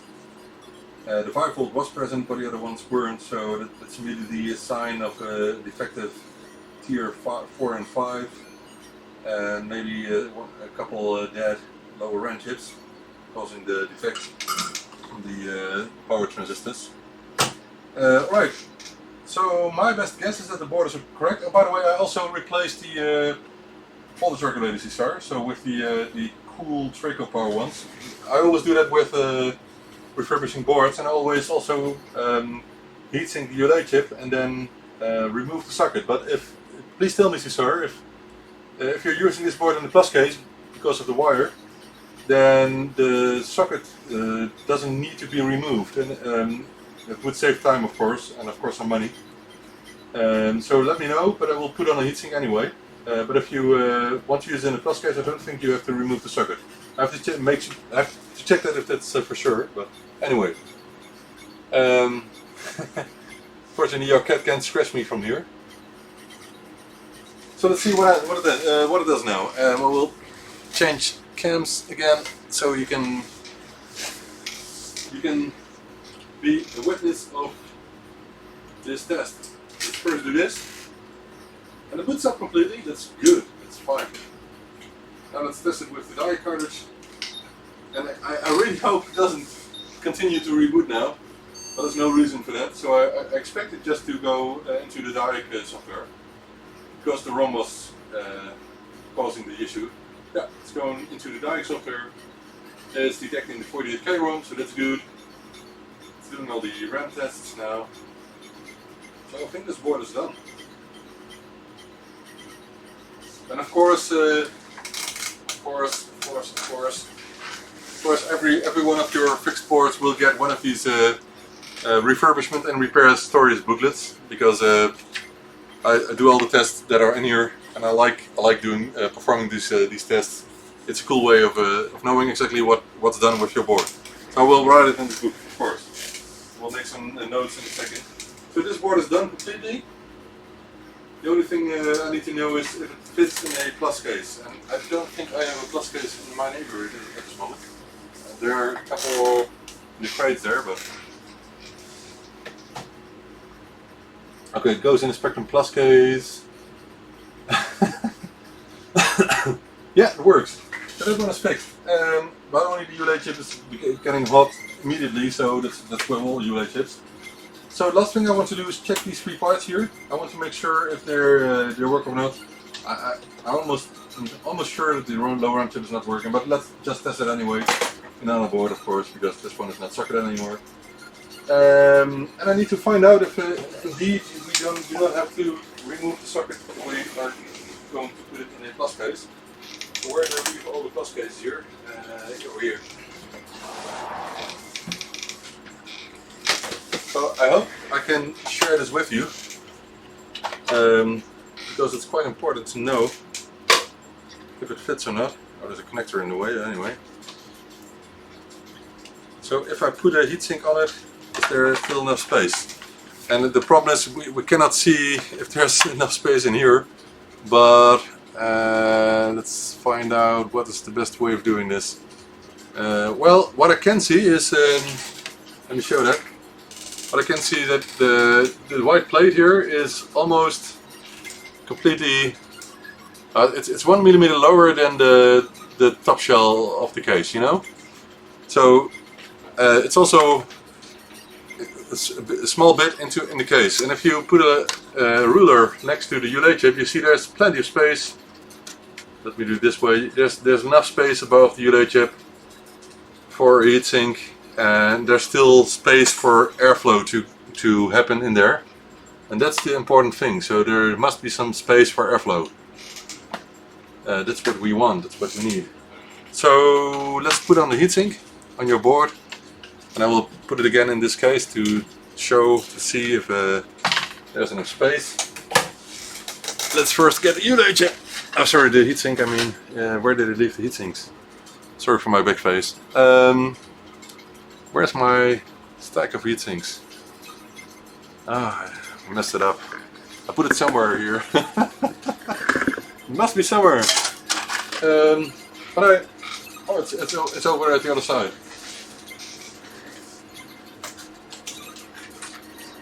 And you're a witness of the of the wash drying the clothes. Anyway,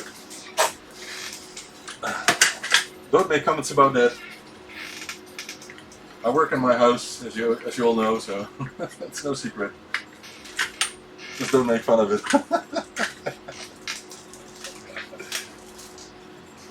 Anyway, let's put on some thermal grease.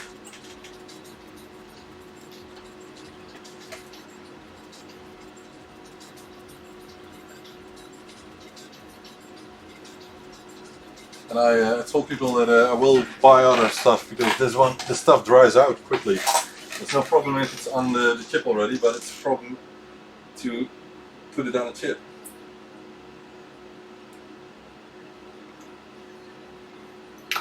So I will use silver solder paste only in the future, but I have to buy it still. So.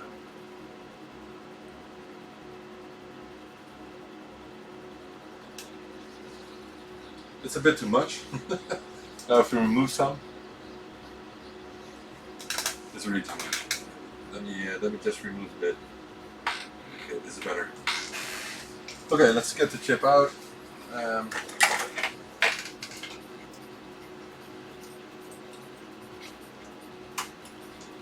Right. Let's put that heatsink on.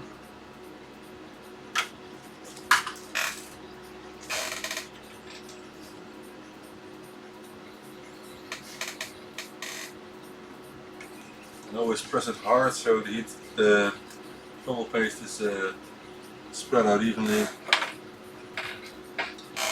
And I'll always prepare for super glue, because sometimes I use too much. Right?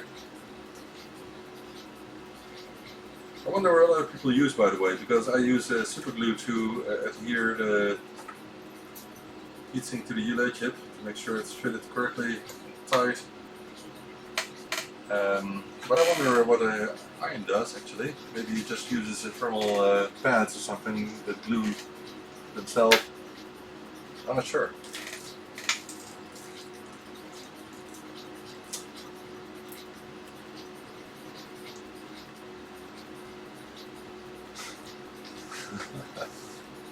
I have plenty of toast racks, but I won't tell anyone that I have 10 or 12 or something because I don't have time yet to work on them. I wish I had. So I won't tell anyone. But this was a 7 ULA. So let's put a 7 label on it.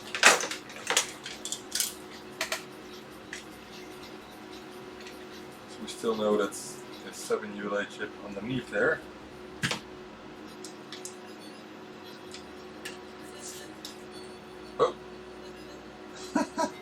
it go? Oh, it's there. Sorry. Right.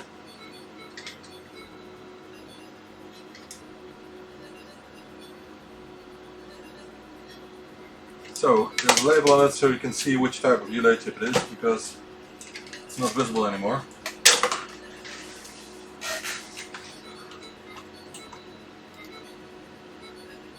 Thermal adhesive double-sided. Yeah, okay, this is a sticker.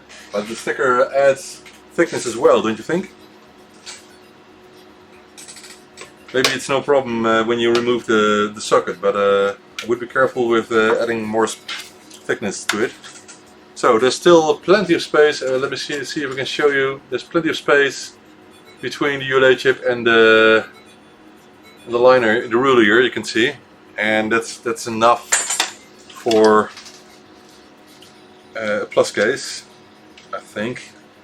So let me just put it on. There shouldn't be any contact between the top cover and the ULA chip. There should be still, and that's hard to see, of course. There should be space left, but there's no way of actually seeing it properly. So I just thought, let's measure it up, and there you know enough. So again, here we have about 1 millimeter of space. So the white part is indented about 1 millimeter, and we have 4 millimeters left. So we still have 3 millimeters on top of the heatsink here for airflow, and that's good enough. So let's test it out with the other parts, by the way.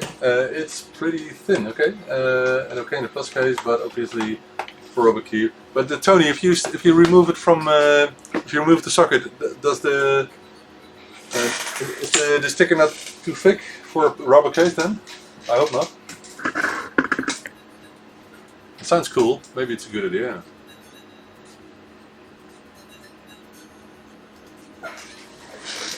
Oh, I forgot the parts to retest. I want to test them again. If they work, of course, then I did something wrong, but maybe I will just make them not work. Okay, this one boots up fine.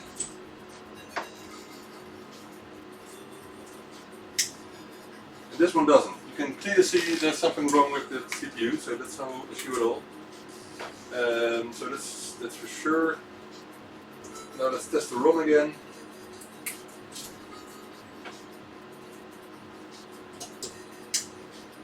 And this is the ROM, so the ROM is defective as well.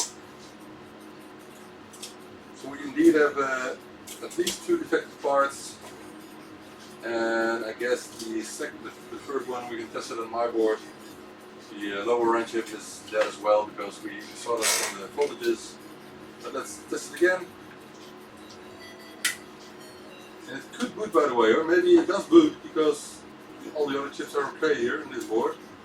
So it could boot, but it doesn't mean that it is actually good. But let's see what it does. So you can see it boots, but it's definitely not trustworthy, because we did see that we got a lower voltage on the minus 5 volt line, and we'll test it on this board. This board is minus 5.0, so it seems that the chip is okay, but we could see on the other board that it wasn't, and it was causing the voltage to drop down. So I think it was a good thing to also remove that one. And maybe it's good to show you what I do to finish the boards. So all the steps I take to completely test it, and so let's just do that. So I always start with cleaning the edge connector, which I did on this board, I think. So let's run the complete die card. So too bad that the original ROM chip was damaged, because they're worth over 15 euro, 50 pounds, but they're actually dead. I wouldn't trust this lower run chip as well. Sorry. Okay, then I will check. I will check the thermal sticker as well, but I'm a bit skeptical, because the sticker won't last as long as a as glue will, but I'm not sure. Is it safe enough to transport it when the sticker's on, you know? Because the heatsink is fairly heavy. Not that heavy, but I will only use it when I'm 100% sure it won't cause any problems. Okay, so that machine boots up. Let me zoom in for you because it's a bit far away. I think it's better. Oh.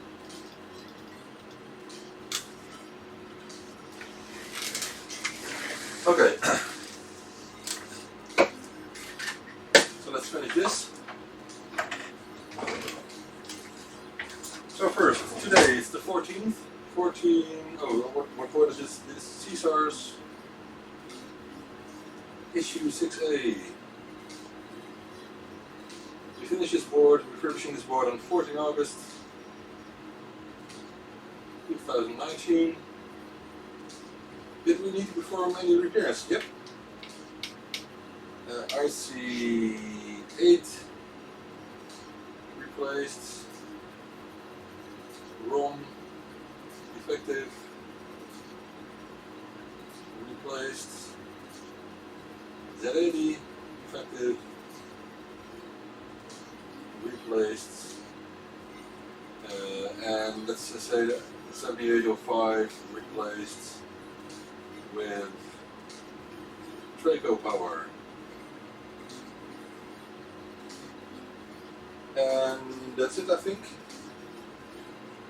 Alright, then first the modification for capsule was already done. So next step is we clean the edge connector, we installed new membranes not applicable, we replaced the regulator, we added a heatsink, we made sure our rubber feet were present, well it's not applicable, the electric capacitors were already replaced, the ROM fix is done, and the proof composite video on 128K models is not the case in this machine. Let's do a tape test and put in some external ears so we can hear the tape running in a minute. Okay, we have run the diagnostic software. We are checking the UA type, we already done that. We're going to test the DevMC and Joy. Let's see what that does. That puts up fine. Oops. Okay, that works. We're going to do a diff IDE test because of the ROM issues, you know, which I explained. And now we're going to test the tape loading.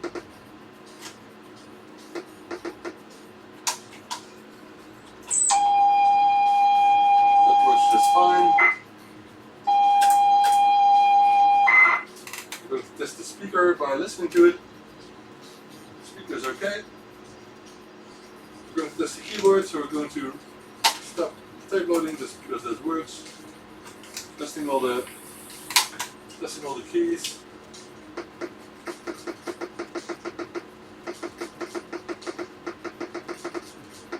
Alright. Speaker, keyboard, unit temperature. It's getting a bit warm, but because of the heatsink there's no problem with that. And let's put on a refurbish label. We got a lovely label. And a lovely booklet. What else do you want? And I'm not sure if iron does it always, but when you're using a plus case, then often the stop key won't work, and a resistor has to be added for that over R68. Shall I do that as well? Should I add the resistor by default, guys? What do you think? Why am I so close to the camera? So should I add the resistor by default? What do you think?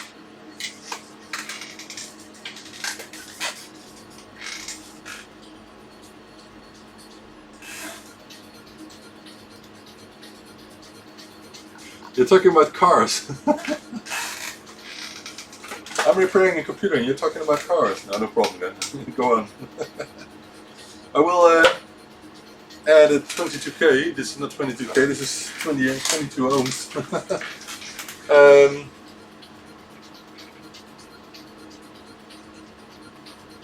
Right, 22k, I should get a 22k, this one here.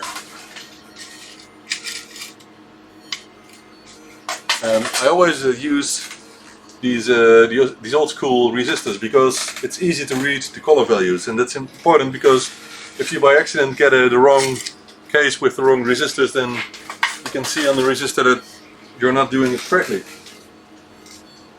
So I will add a resistor because it can't do any harm. Let's just add it. I should put it add it to the refurbishment list.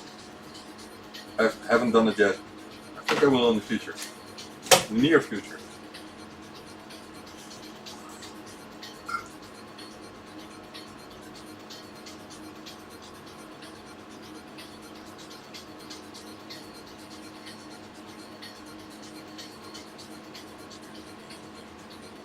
So just for some membranes, I will add this capacitor so it will work with all the plus membranes.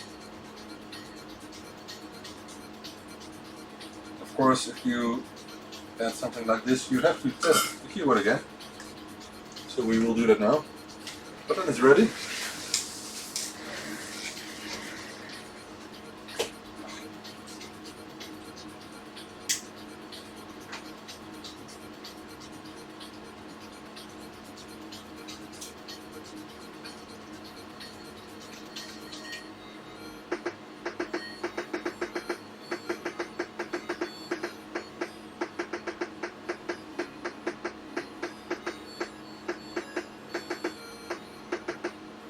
Right, so this part is done.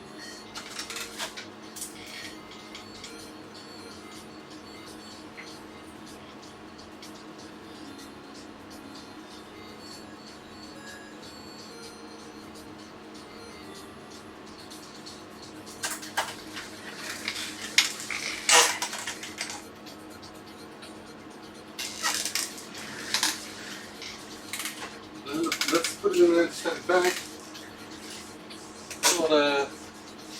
Just put some one here, so let's reuse that. Why not?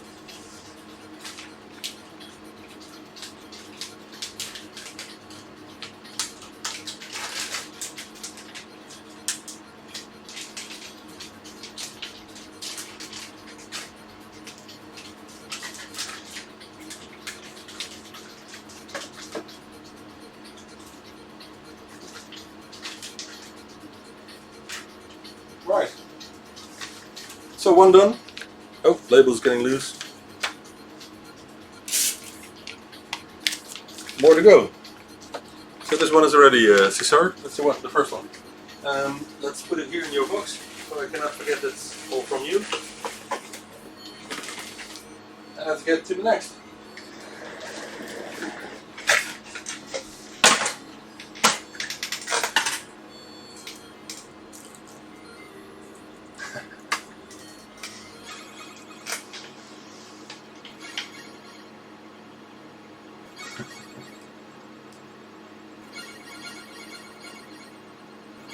Cool, plus upgrade kit, yeah.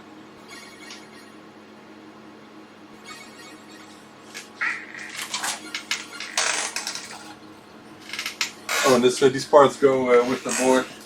So let's get the next one. Faulty ROM. It's a +2 board, needs full refurbishment. And he needs a couple of spare screws. I'm not sure how many, but I don't have many. I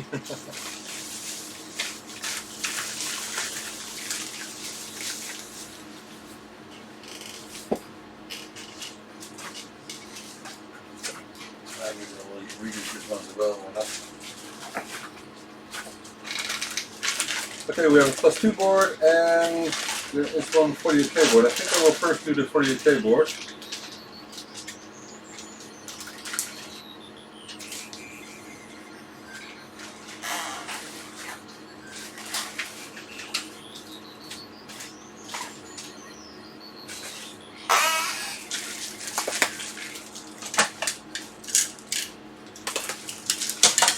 Next one, yeah. No. No.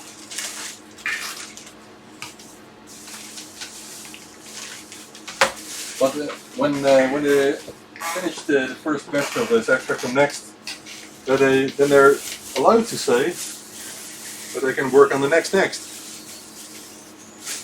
That was a bad joke. You see how much plastic garbage I have in a day? It's the second time this evening, so.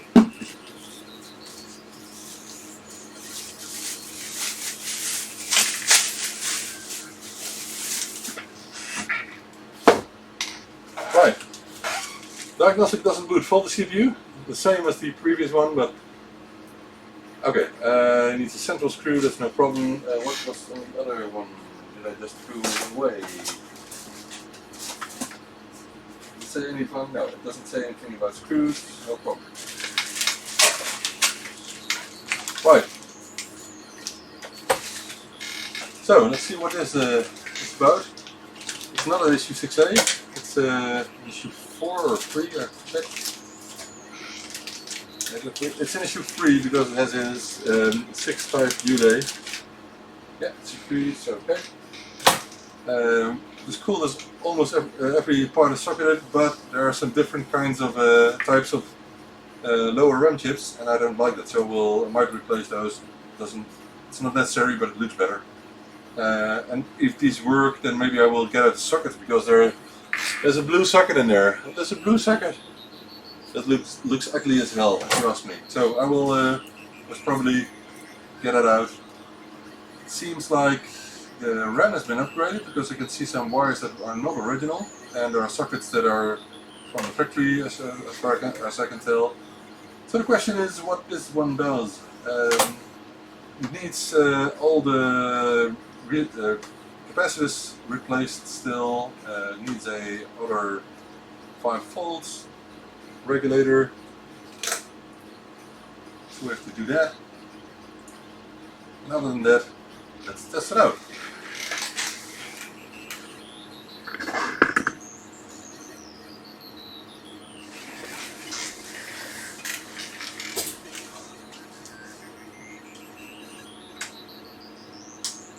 No activity.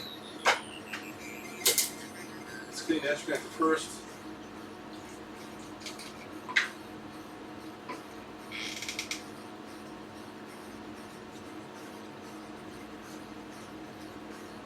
Whoa, it's dirty. It's so dirty. But you can't really do much about that. They get dirty, that's the thing. Why is it getting back to the documentary again? I don't want a documentary. This video could be demonetized for that. Come on, man. It's bloody. Okay, what is that? Black Raven music demo.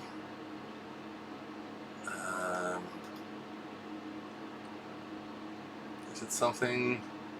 Yeah, let's try it out.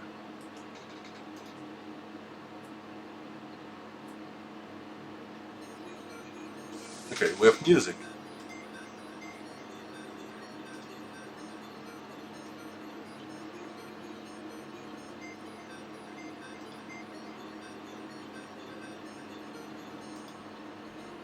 Right. Look again how dirty this one is.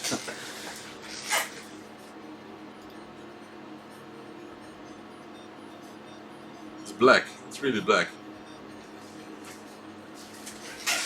It shouldn't be that black.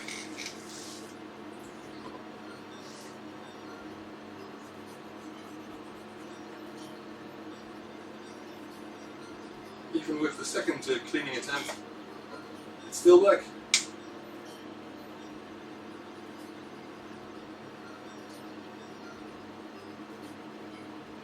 It's still black.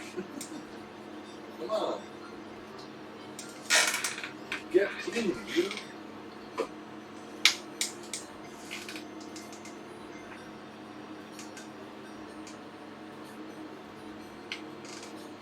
It's a bit better, but still dirty.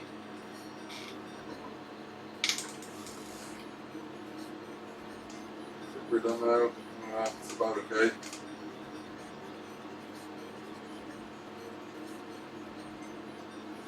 Right. Let's see what the diagnostic does. Nothing. But it seems to be a dead CPU, but not entirely. Forget that. There's no activity on the data lines, although, yeah, there is some activity, but.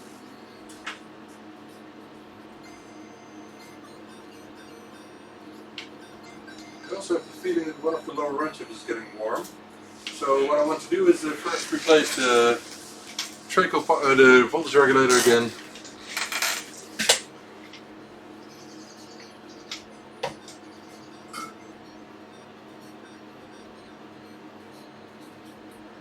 So that won't be an issue because there's no heatsink on this one. It's like a previous board. It's no big problem for a minute.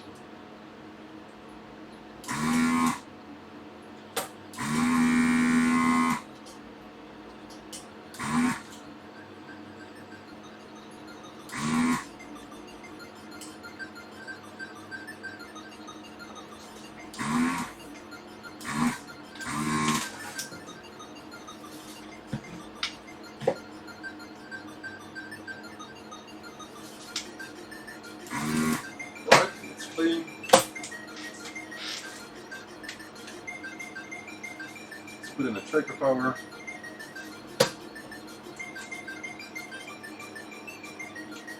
Oh, sorry. Oh, you can't see me, sorry.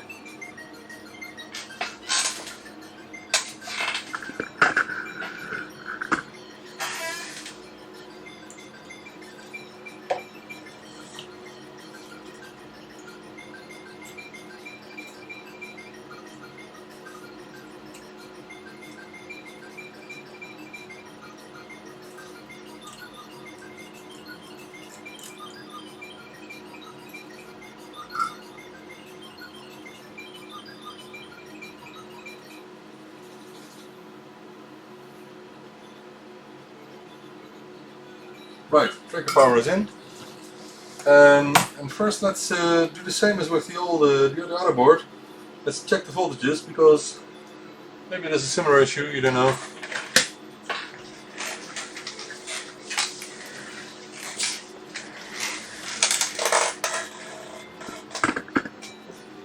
Hey Peter, good evening. Adam will come back once they've done the first batch window. So let's see about voltages here. And check if the lower road chips are getting hot, which shouldn't be the case.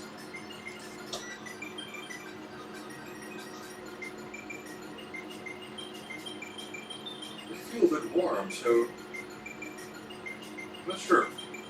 Let's see, do we have minus 5 volts? Yeah, that's 4.9, so that's good enough. We have 12 volts, and we have 4.9, 4.5. Right, so that's no problem. Then most probably the Z80 is not doing anything. It's doing something, but not much shoot. We haven't tested the ULA chip, so let's test if the ULA chip is okay in my board.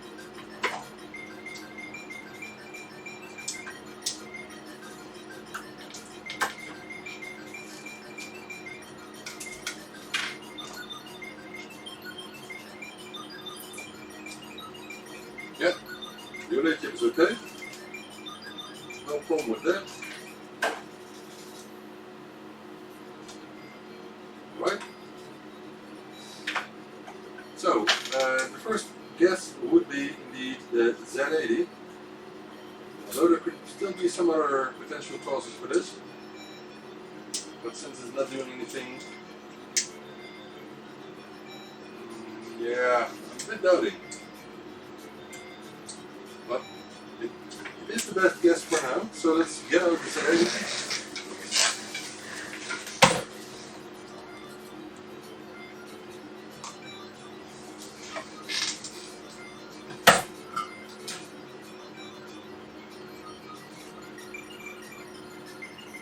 I'm waiting for more stock in the animal Z80s because the original 48Ks, original ZX Spectrums, by the way, really need animal types of the Z80.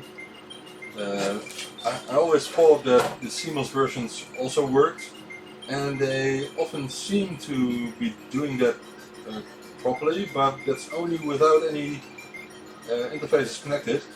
Once you connect anything to its back, then often the signals are not strong enough or not high enough to work properly for the Z80 signals, I mean.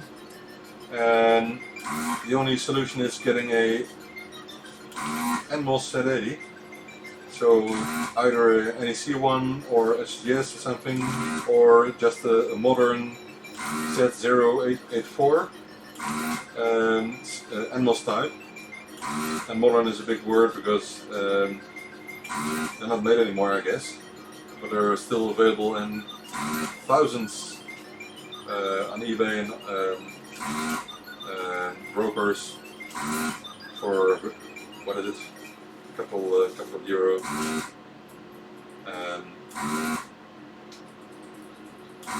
So if someone orders a Z80 from my website, those are all tested. That's one thing, and they will all be.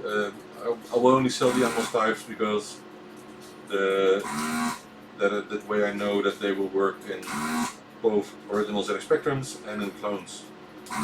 But in the Harlequin kits I only use the cheaper or the easier to get CMOS types.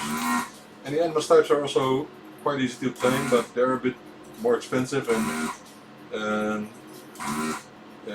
they're not widely available as the CMOS types are. So for the Harlequin kits at the moment I use the CMOS types. But I may step over to the NMOS if they're still easy to obtain, easily enough. So we'll see about that.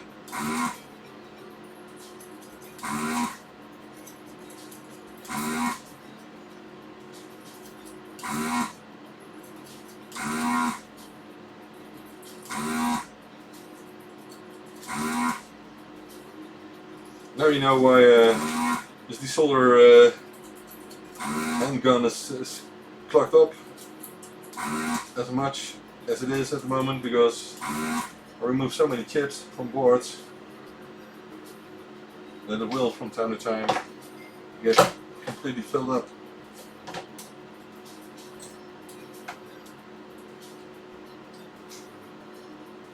Okay, that went easy as well. Right. Let's put in a socket, another chip, and see if we get a different result. Oh, I'm still here. Sorry, you haven't seen what I'm doing. So I just removed the Z80 and I'm now going to put in a socket and another chip.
Right.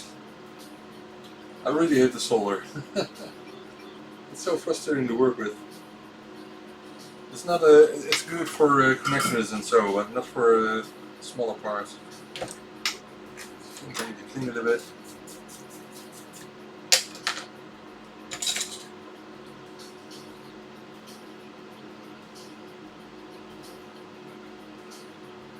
Right. So let's see. Will it work or will it not work? After this short break.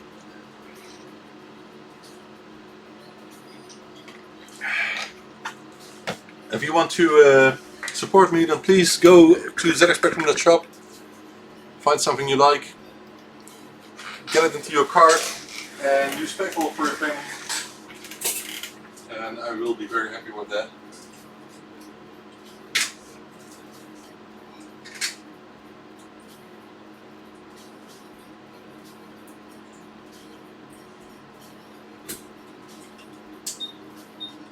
That's something.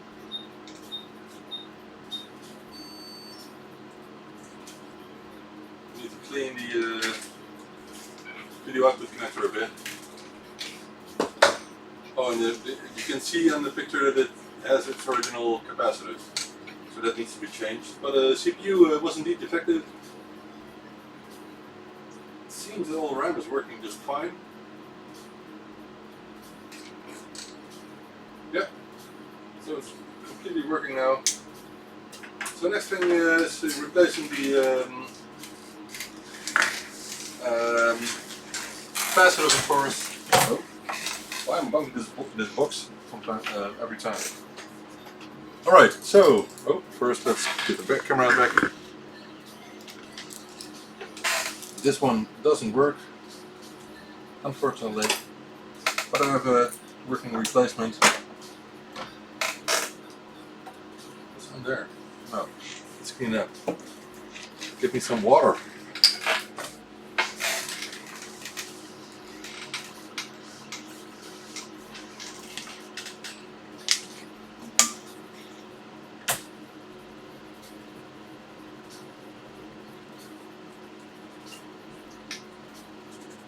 On this chip, it's dirty.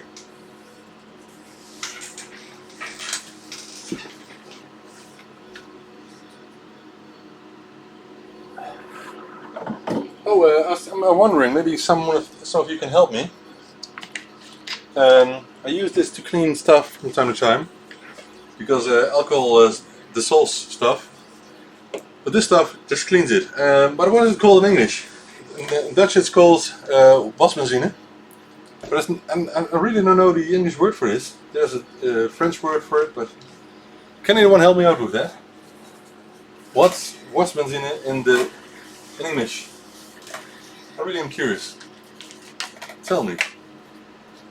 I know turpentine, white spirit, but I don't know what's benzine.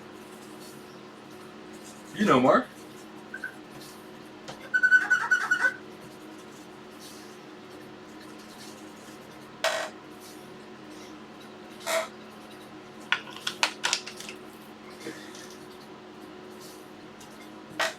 So that chip looks a lot cleaner now. It was dirty.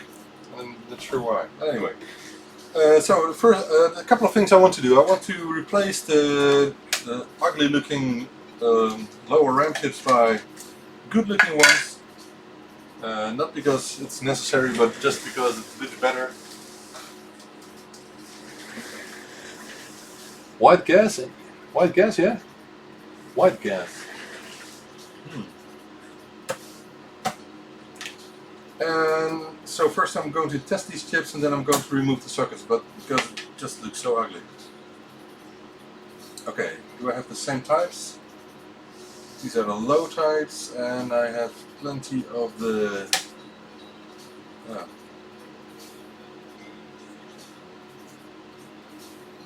Yeah, I got a couple.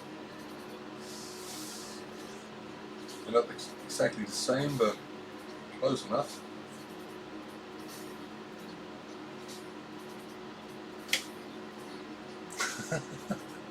Really? I don't know that. So I've got a couple that look better, but I don't. What do you think? Should I remove the sockets or should I just leave them in? What do you think? What do you think? These ugly sockets. Should I remove them or should I just leave them? Because the chips are not exactly the same as well. So you will notice that the three chips are different. If I could have found the exact same types, same looking types, then I think it would be worth to remove the sockets. But at this moment, I don't think it's worth the trouble. But replacing them with TIs is better already, I think. Of course, I need to test it. Anyway, these are ugly. Okay, I'm going to remove the relay socket because I'm not sure if this will be in a rubber case. It doesn't say anything about that, no.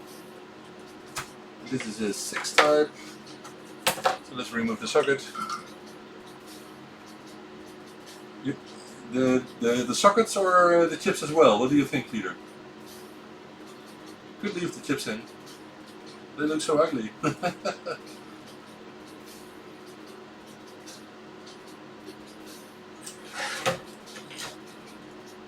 I want to deliver quality, that's the point here.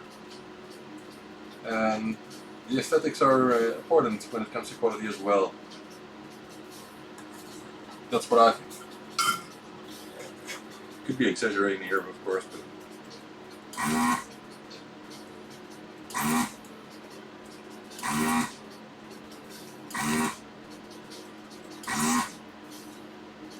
Okay. I will put them back.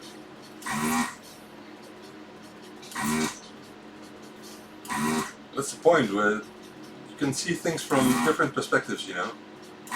But as Cesar is not here anymore, because otherwise I could have asked him. I still can, of course.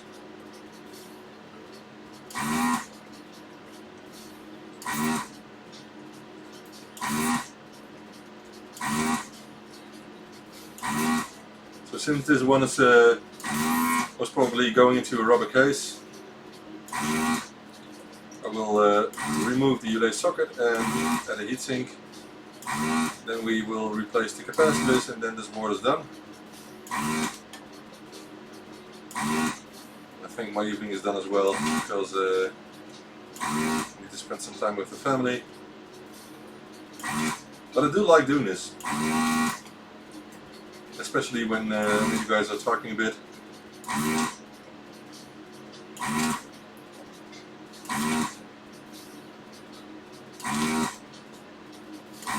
So tomorrow I will. I hope I can achieve streaming the whole day, from early in the morning until the evening, because I really should get all the Spectronets out tomorrow, the first batch, and there's plenty more stuff to do. So first I need to finish the manual, but as I said, I will only do a getting started manual and not a complete manual, because I will put all the stuff that I usually put into a manual. This time I will put it online on the webpage spectronet.bytelight.com.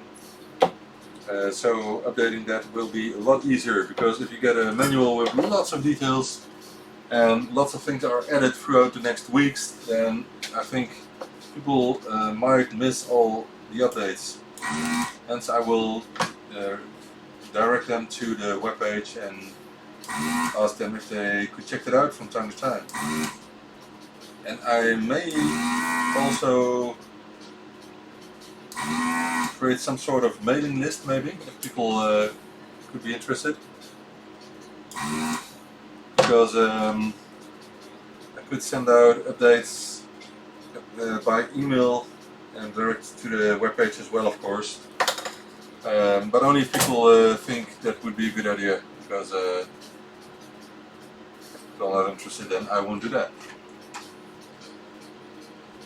It was a very sharp pin scrubbing my finger here, which I don't like. Right, need another. Oh no, I don't need a socket. Come on, man. Just need to put thermal paste on this.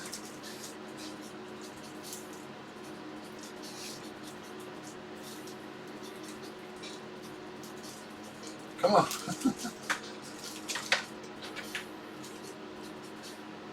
Right.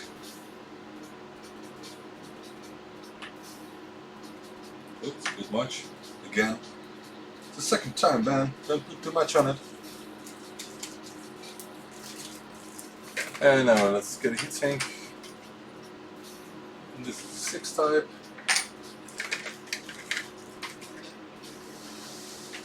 So let's see, can I move it a bit down? Yeah, I think I can. Oh.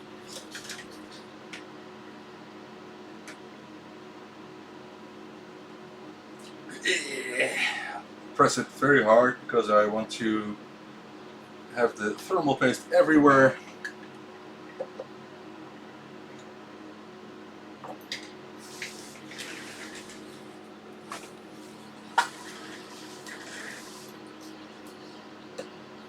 That's a bit much in the size here. Let's remove a bit.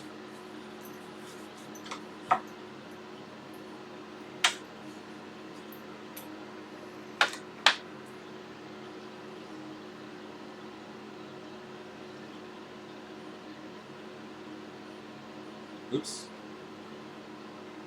All right.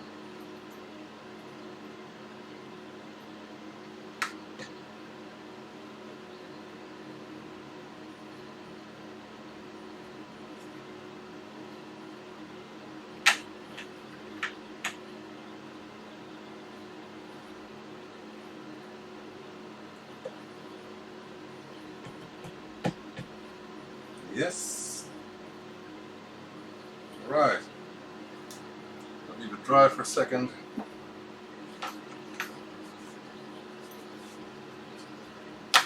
And put on the label. So a 6 type.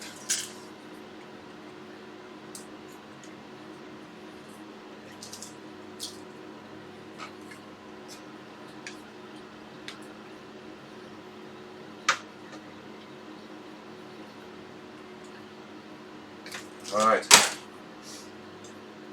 And let's solder this one in.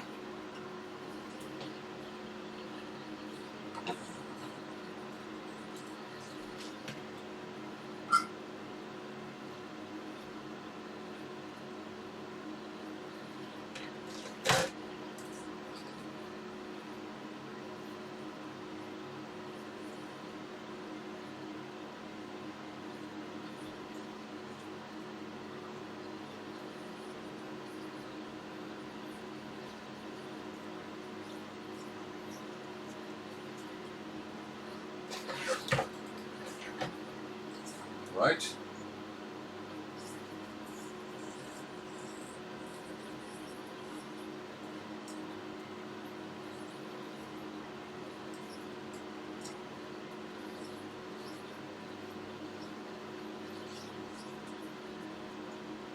So I was talking to someone who actually found some low temperature lead-free solid wire, but none of the A brands or European preferred sellers actually had the stuff. So I do wonder if I should get it, because there's some stuff inside the solder wire bismuth, I think it's called. And I don't think it's toxic or something, but I wonder why it's not sold around here.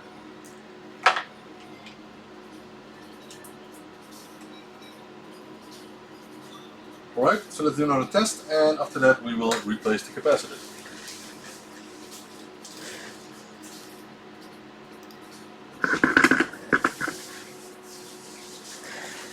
Maybe we should get a camera that automatically rotates towards my direction. Okay, that's fine. So one more test with this average on it.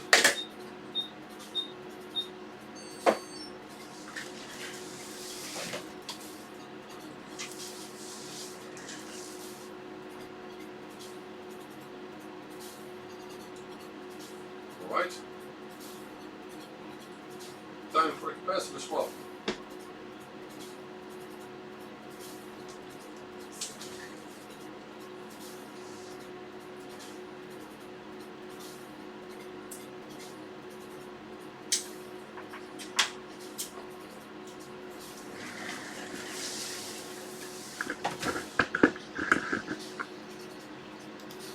Oh, wrong one. Right.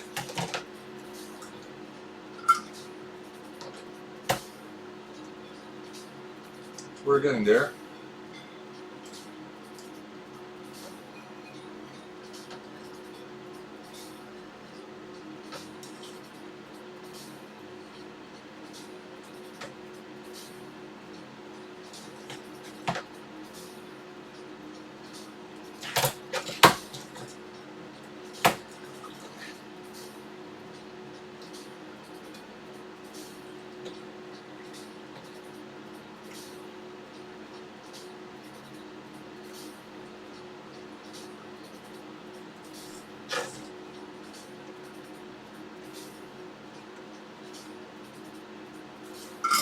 I have some capacitors here. They're new, but let's get those. No problem, Tony. See you later, man.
Right, one more.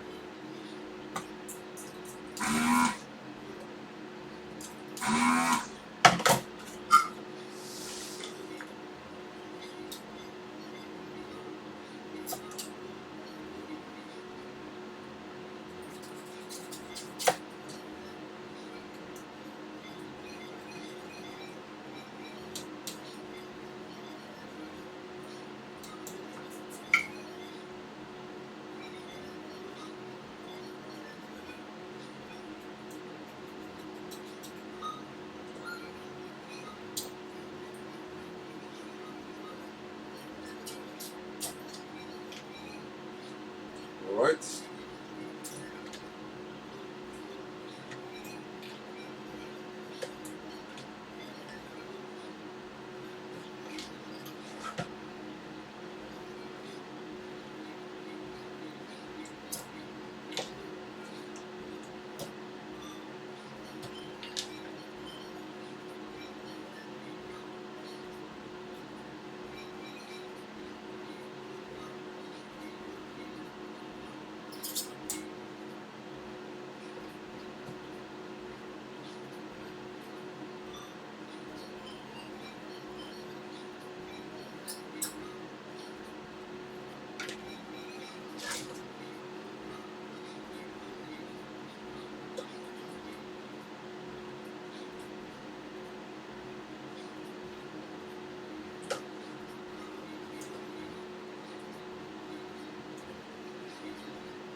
There are some people that like to keep in the original capacitors, but I always ask them then if they are planning on using the machine actually, And if they say yes, then I say, well, then you have to replace them, because there's a chance that you're going to blow up parts if you are using the board in the current state, and that they don't want.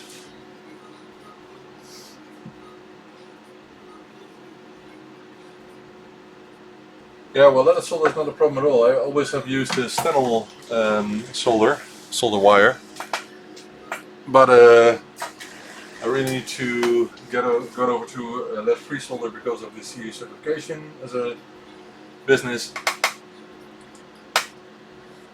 And I also use a 60391, so with 1% copper, which will make the connections a bit stronger, which is a good thing, I think. Alright. Okay, they're all up. Now I need to find out where they should all go in. Sorry, need to reach out here again.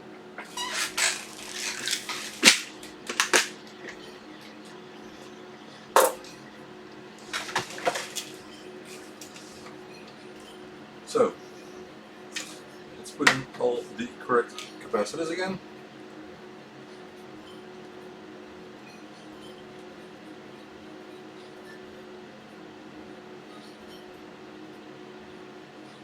Oh, wait.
Right. So I think the holes are open again, which we need, of course, to put in the new capacitors.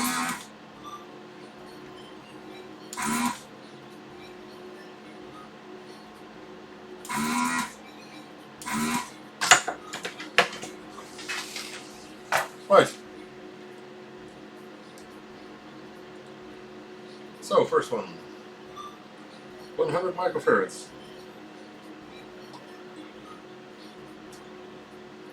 Another 100 microfarads.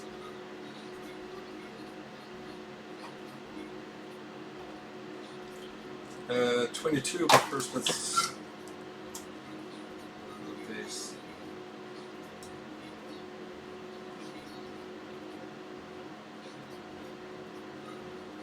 Right.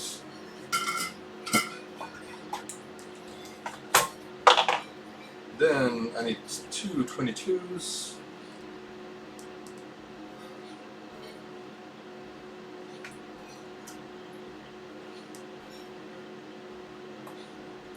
And another one. Yep.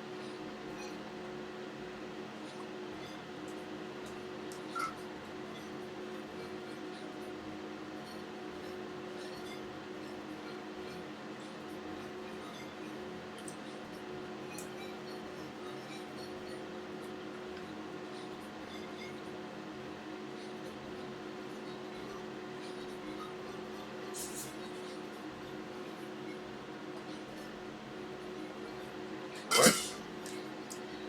And third one.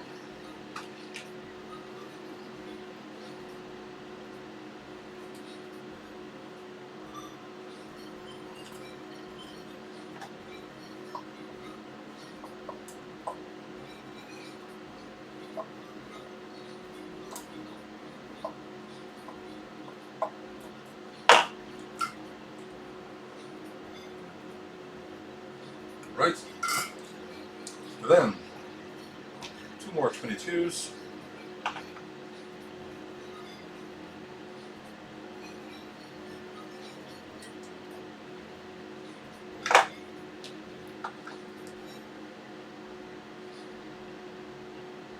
This one is a 4.7, which goes in the lowest 4 here. Then we have 1 micro.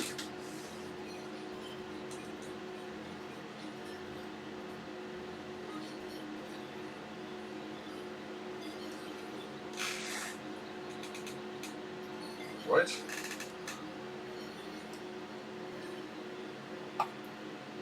Then we have a 22, which goes in here. Right. I need one microfarad. Then I need a this is a shoe-free board. 22 underneath.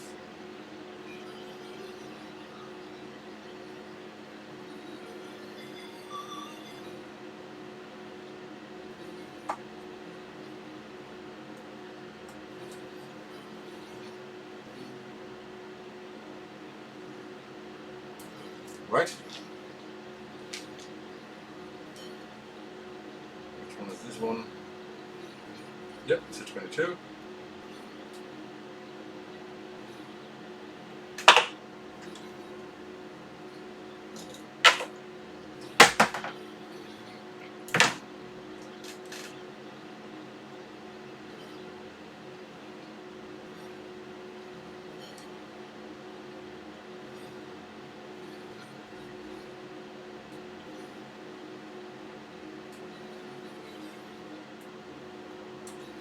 Right, let's solder these. It's 1, it's 2,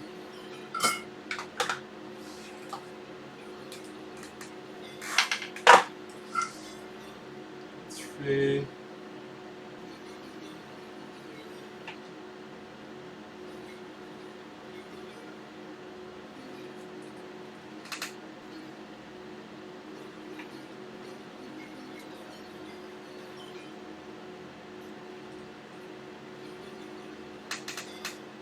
right, almost done.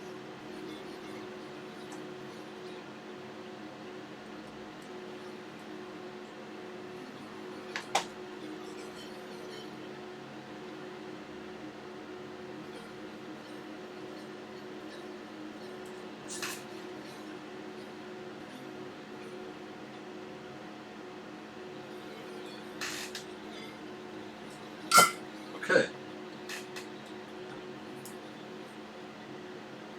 Let's see if nothing is sticking out too much. Alright. I think everything is in now. So I think this board is done. So we will finish it with the final testing. Right.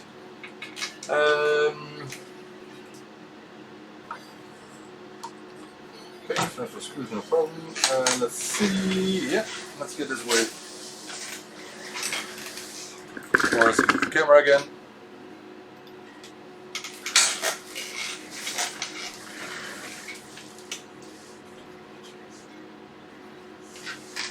Where did I put all the booklets? I don't know. Oh, here.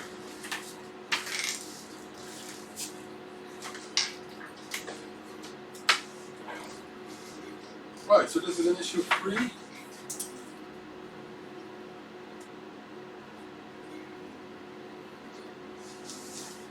And today is still the 14th of August.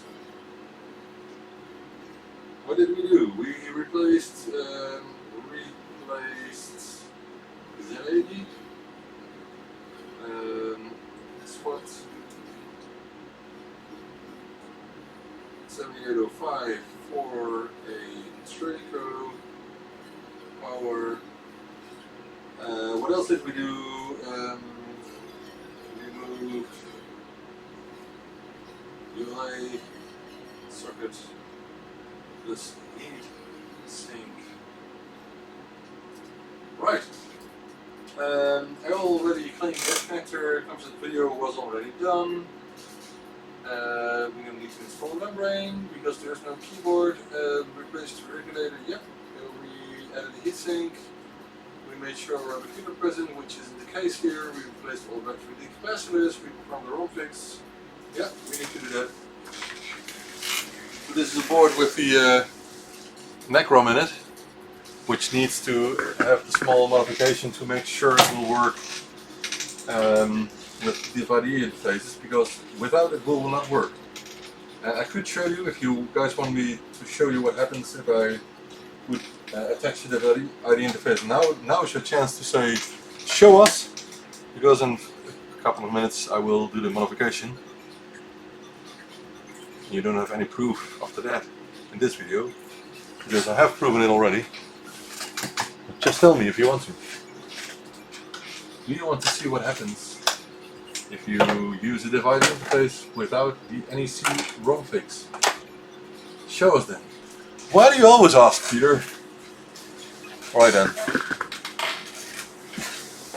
I will show you. First I'll do a quick test, because we just replaced all the capacitors and it now doesn't work. Why not? Okay, let's see. What's going on here?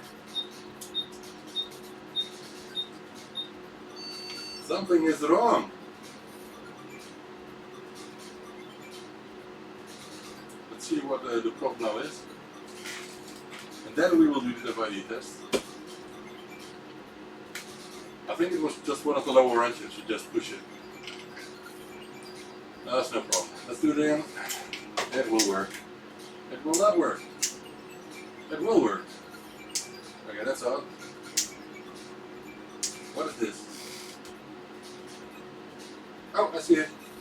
I see. If you just wait, it will probably boot. Or not.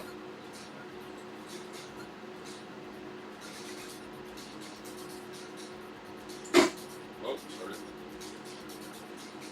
This is because I put in the wrong capacitor value for the reset capacitor. I'm sorry about that. I will make it up. Just a second, guys. Sorry. Should use this one. Sorry. Sorry. I'm stupid. I know.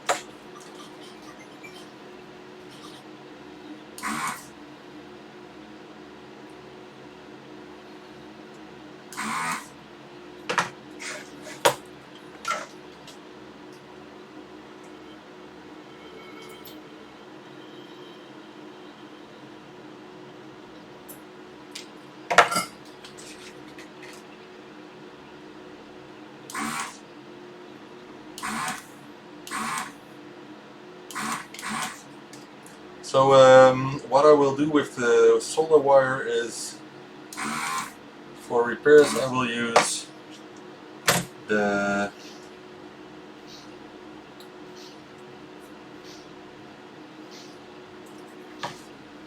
leaded solder, and for new interfaces I must use the lead-free solder.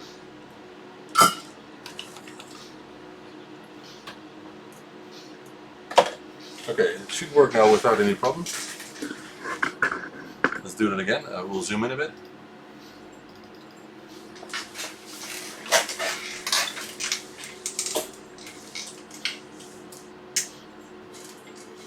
Okay, that's no problem at all. Let's just, before going down, what happens from time to time is that the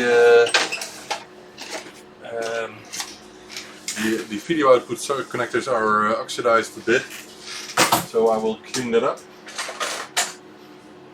and then the output connector will work much better.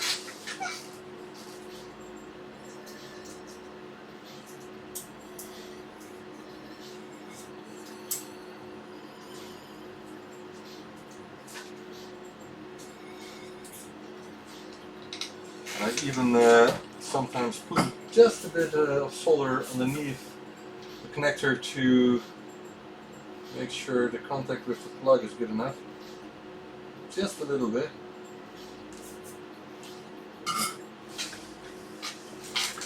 So we don't have to worry about that again.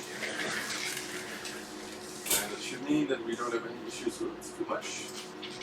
We don't have any issues with the video output connecting it, making good contact again.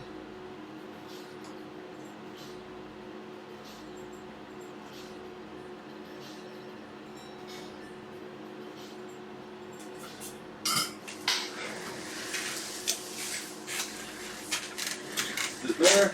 Yep, it's perfect. Alright, so that boots up fine. And now let me show you what happens when you connect a DVD interface. And it doesn't boot up, it does these kinds of things, you know. You can try it again, sometimes it does boot to EasyXdos a bit, and then it crashes.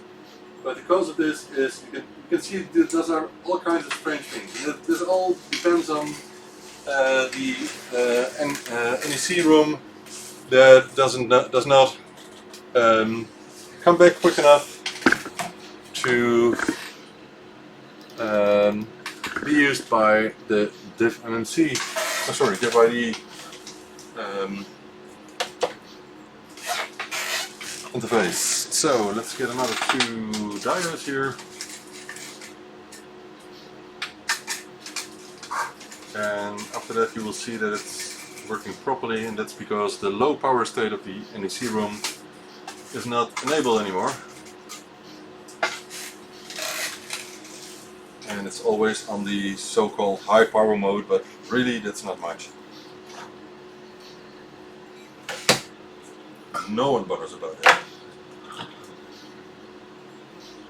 So in a couple of minutes I will show you the difference.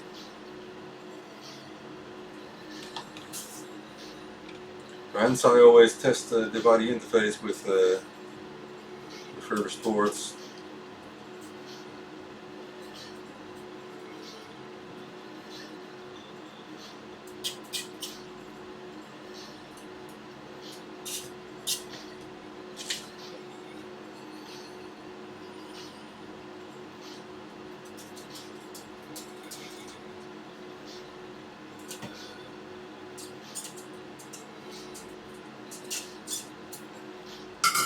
Right,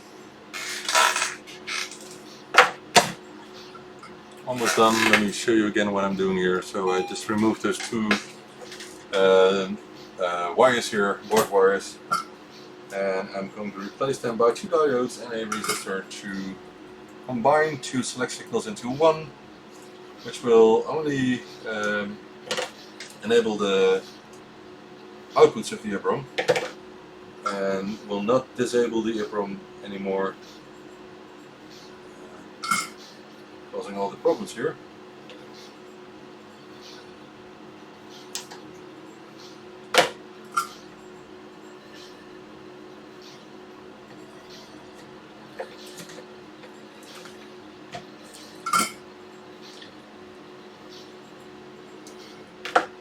And I didn't think of this myself. I know I can remember that I ran into the problem a couple of times when repairing ZX Spectrums and getting this problem over and over again. And then someone said, yeah, I remember that the NEC ROMs had a low power state, and the 2 inputs that enable the outputs of the ROM are not both for enabling the ROM, but one is for getting it in or out the low power state, and the other one was actually for enabling the ROM. So that's the problem with the NEC ROM. I don't like them. But when you use an NEC ROM in, for example, a Harlequin kit, it's no problem at all, because the Harlequin kits only use the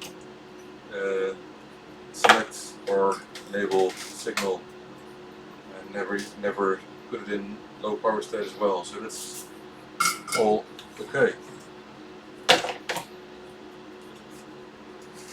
Okay, so the modification has been added. I think it's the last thing we're going to do tonight. So let's get back to the other side of the room, zoom in a bit. And nope, let's change camera, sorry.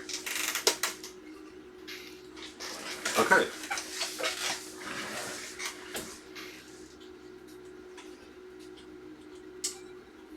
This is no good. What is it doing? Oh, I think I put him in the wrong direction. My bad. Did I? Didn't I? Let me check and everything. No, it's alright. It should be okay. What's the issue here then?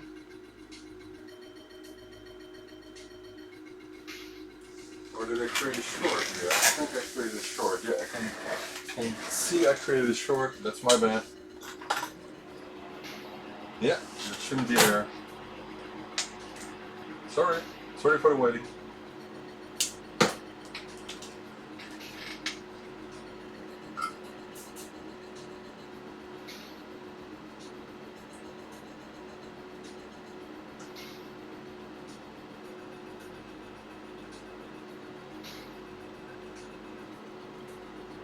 I think it's gone.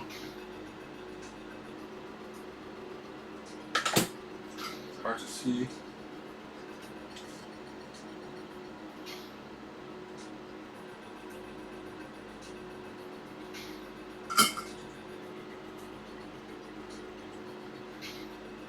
Yeah, so that's gone, so it should work now.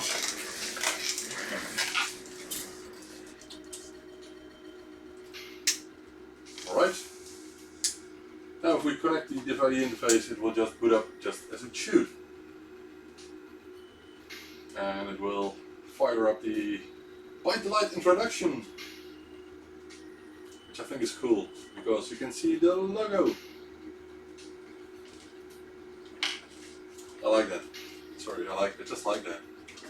Can't do anything about it. Just like it. Alright. So, let's remove it because we tested it. Let's put on a different scene interface as well. Let's fill in that we tested that.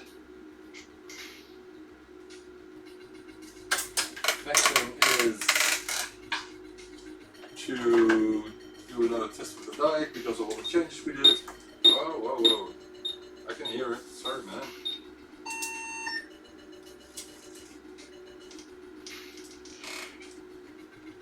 Alright. Almost done.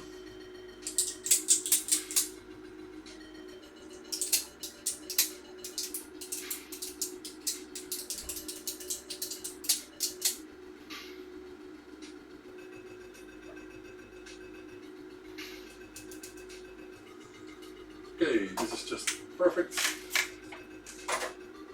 What else do we need to test? Okay, keyboard test we'll do in a second, and I think we can do it before the tape starts loading. Okay. Oh, I need to add the the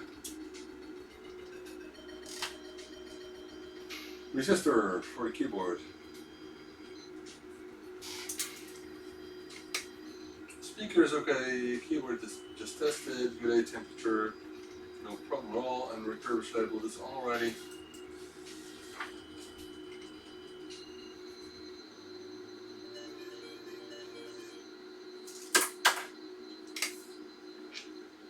That works.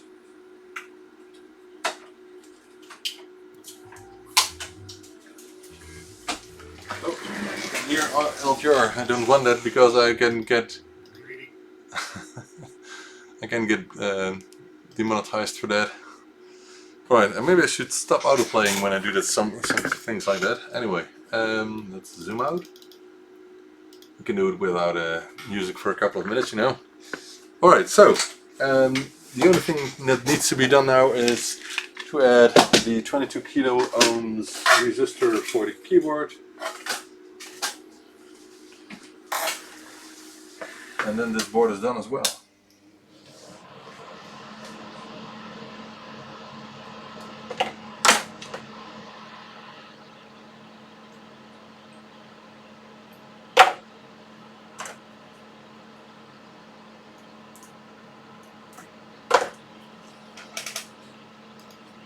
It's a bit of a mess here, but let's clean it up.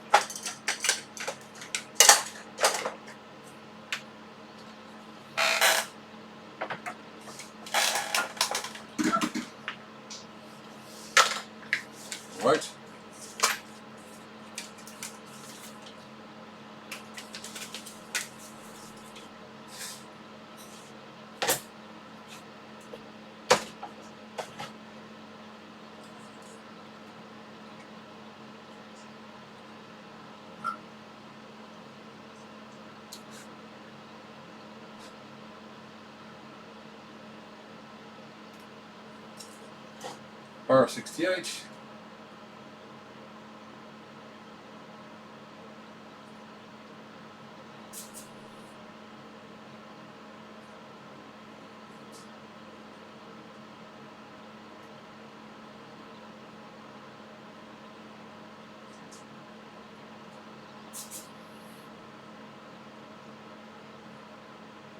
Okay.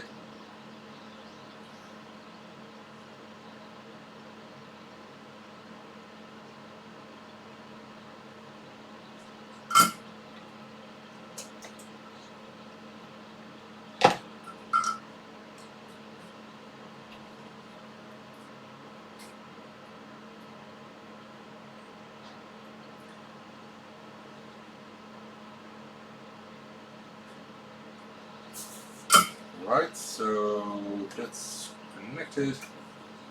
We have to test the keyboard once again, of course, make sure it still works. But then we're done.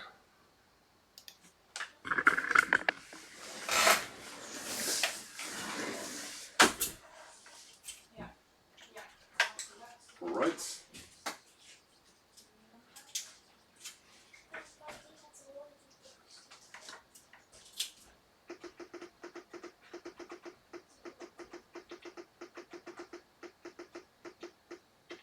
Right. Finished. Another board completely refurbished. With the heatsink on, with replaced ZA and all of the other things. Let's use this original bag here.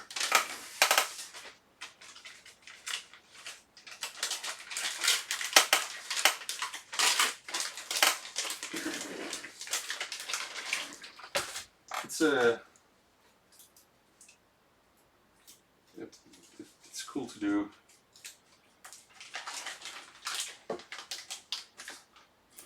I like getting the satisfaction of it. Who wouldn't? Because it's just cool to fix things. Okay, so tomorrow I think I will do the +2 first. Let's add a screw here last. But first I will do some parts ordering and other stuff. Because I need leaded solder. I actually don't think I need it for SpectraNet, but we'll see about that. Because the original, or the new boards, with new boards it's not a big problem to use.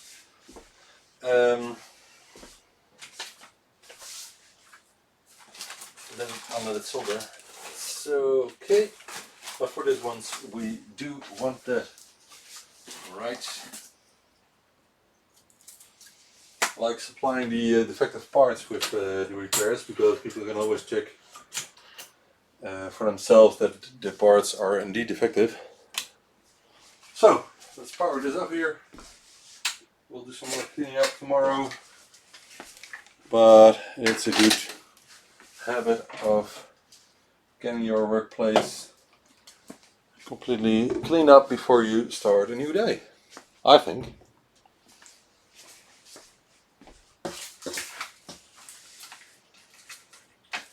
And as an artist like me, it's really important to make sure your environment is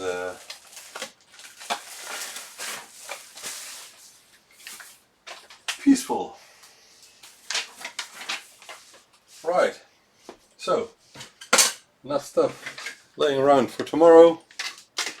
I'm just putting back some parts here. Oh, sorry, let me show. Putting back some parts. What else can I put back there? I don't know.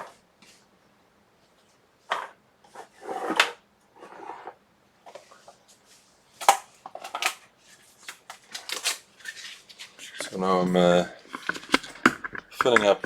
Oh, I'm filling up the swabs here, so I won't have to do it tomorrow. Actually, maybe you've seen it. I'm using them on two sides of the room at the moment because I hated to have to walk over and over just to get some swabs and alcohol. So I put some alcohol here, swabs here. Why not? Because it's cheap. And I don't buy those small cans of alcohol. I buy the big ones from a liter, like this one here. So I only buy them in liters because it's way cheaper. Don't start about that pig there. Don't start about that. I didn't think of that. It's a gift from someone which I needed to put there. Otherwise he would have gone mad. Don't start about it. Alright. So I think we're done for today. What did I do? I did a NoJ45 connector swap for Dennis for a Spectronet. I did a Raspberry Pi swap, but I didn't do anything with the defective one. I have to test it still. For Thomas, I did a gall replacement from the ByteDelight from was it Will, I think? Yep. And I did a couple of machines, 2 boards for Cesar from Italy. So plenty of stuff done. I made some videos, which is also important. I had dinner, I had spinach, which I like. So that's that for today. I hope you liked it.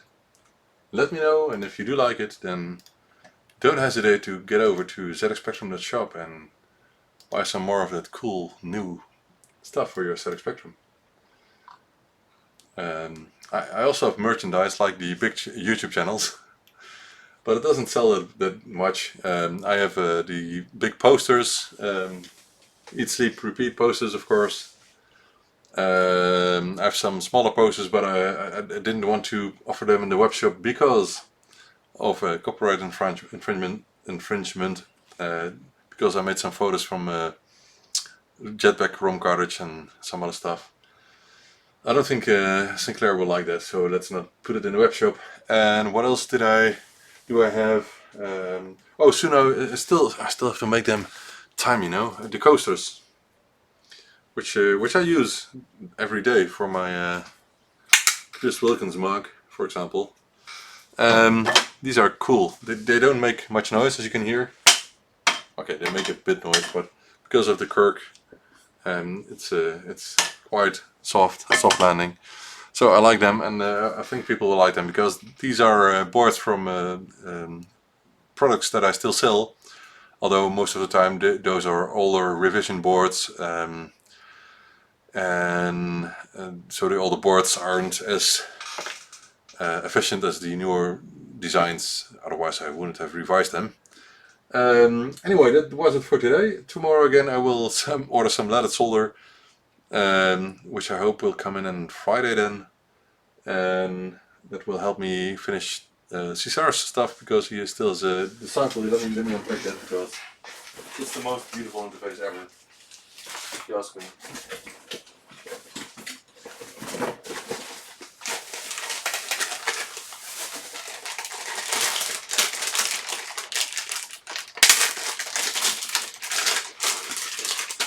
It really gives me warm feelings.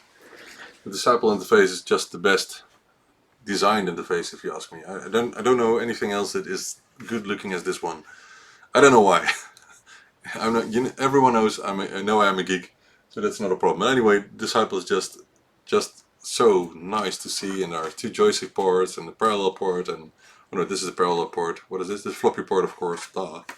The inhibit switch, the reset button, or NMI button, sorry, NMI button, and the cool looking way of like the interface one, by the way, make it possible to put your ZX Spectrum on top of it. I really like it. But this one has some defects. Most of the time these are just I have them here somewhere. Here they are. They just need some new GAL chips as well, or you need our PAL chips inside.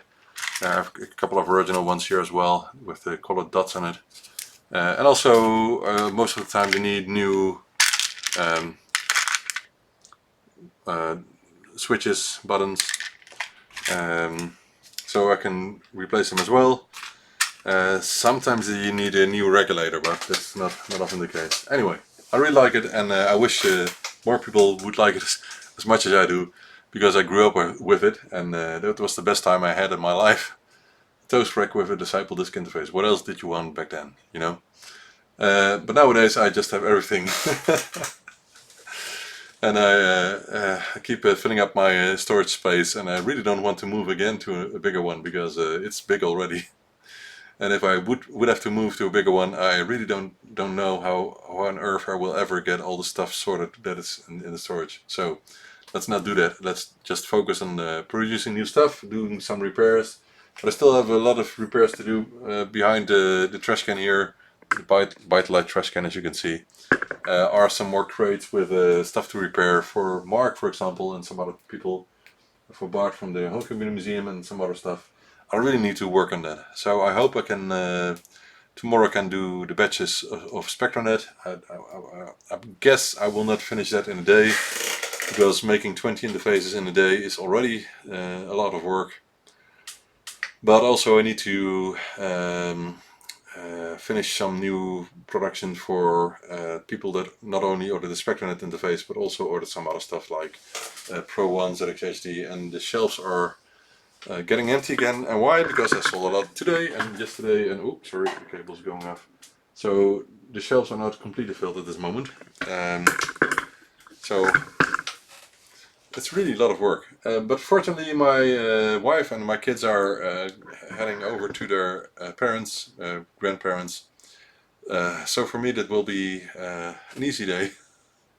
Not too much worrying about the kids. So I can focus on the SpectraNet tomorrow. That's the most important thing now. So we'll order some leaded solder again, because I really don't like this lead-free stuff.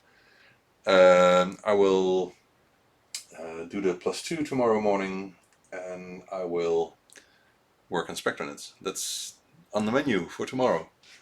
So this was a long stream. I wonder how long. How long was it, guys? 2 hours or something? I really don't know. Let me check. Maybe 3 hours? I don't know. We are. Let's see. Why can I want.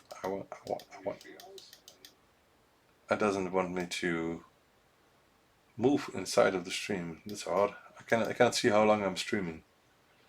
Anyway, I think about 3 hours. Oh, okay, I can see it. 3 hours and 20 minutes. That's a long time. Wow. But it's no problem. I did some work.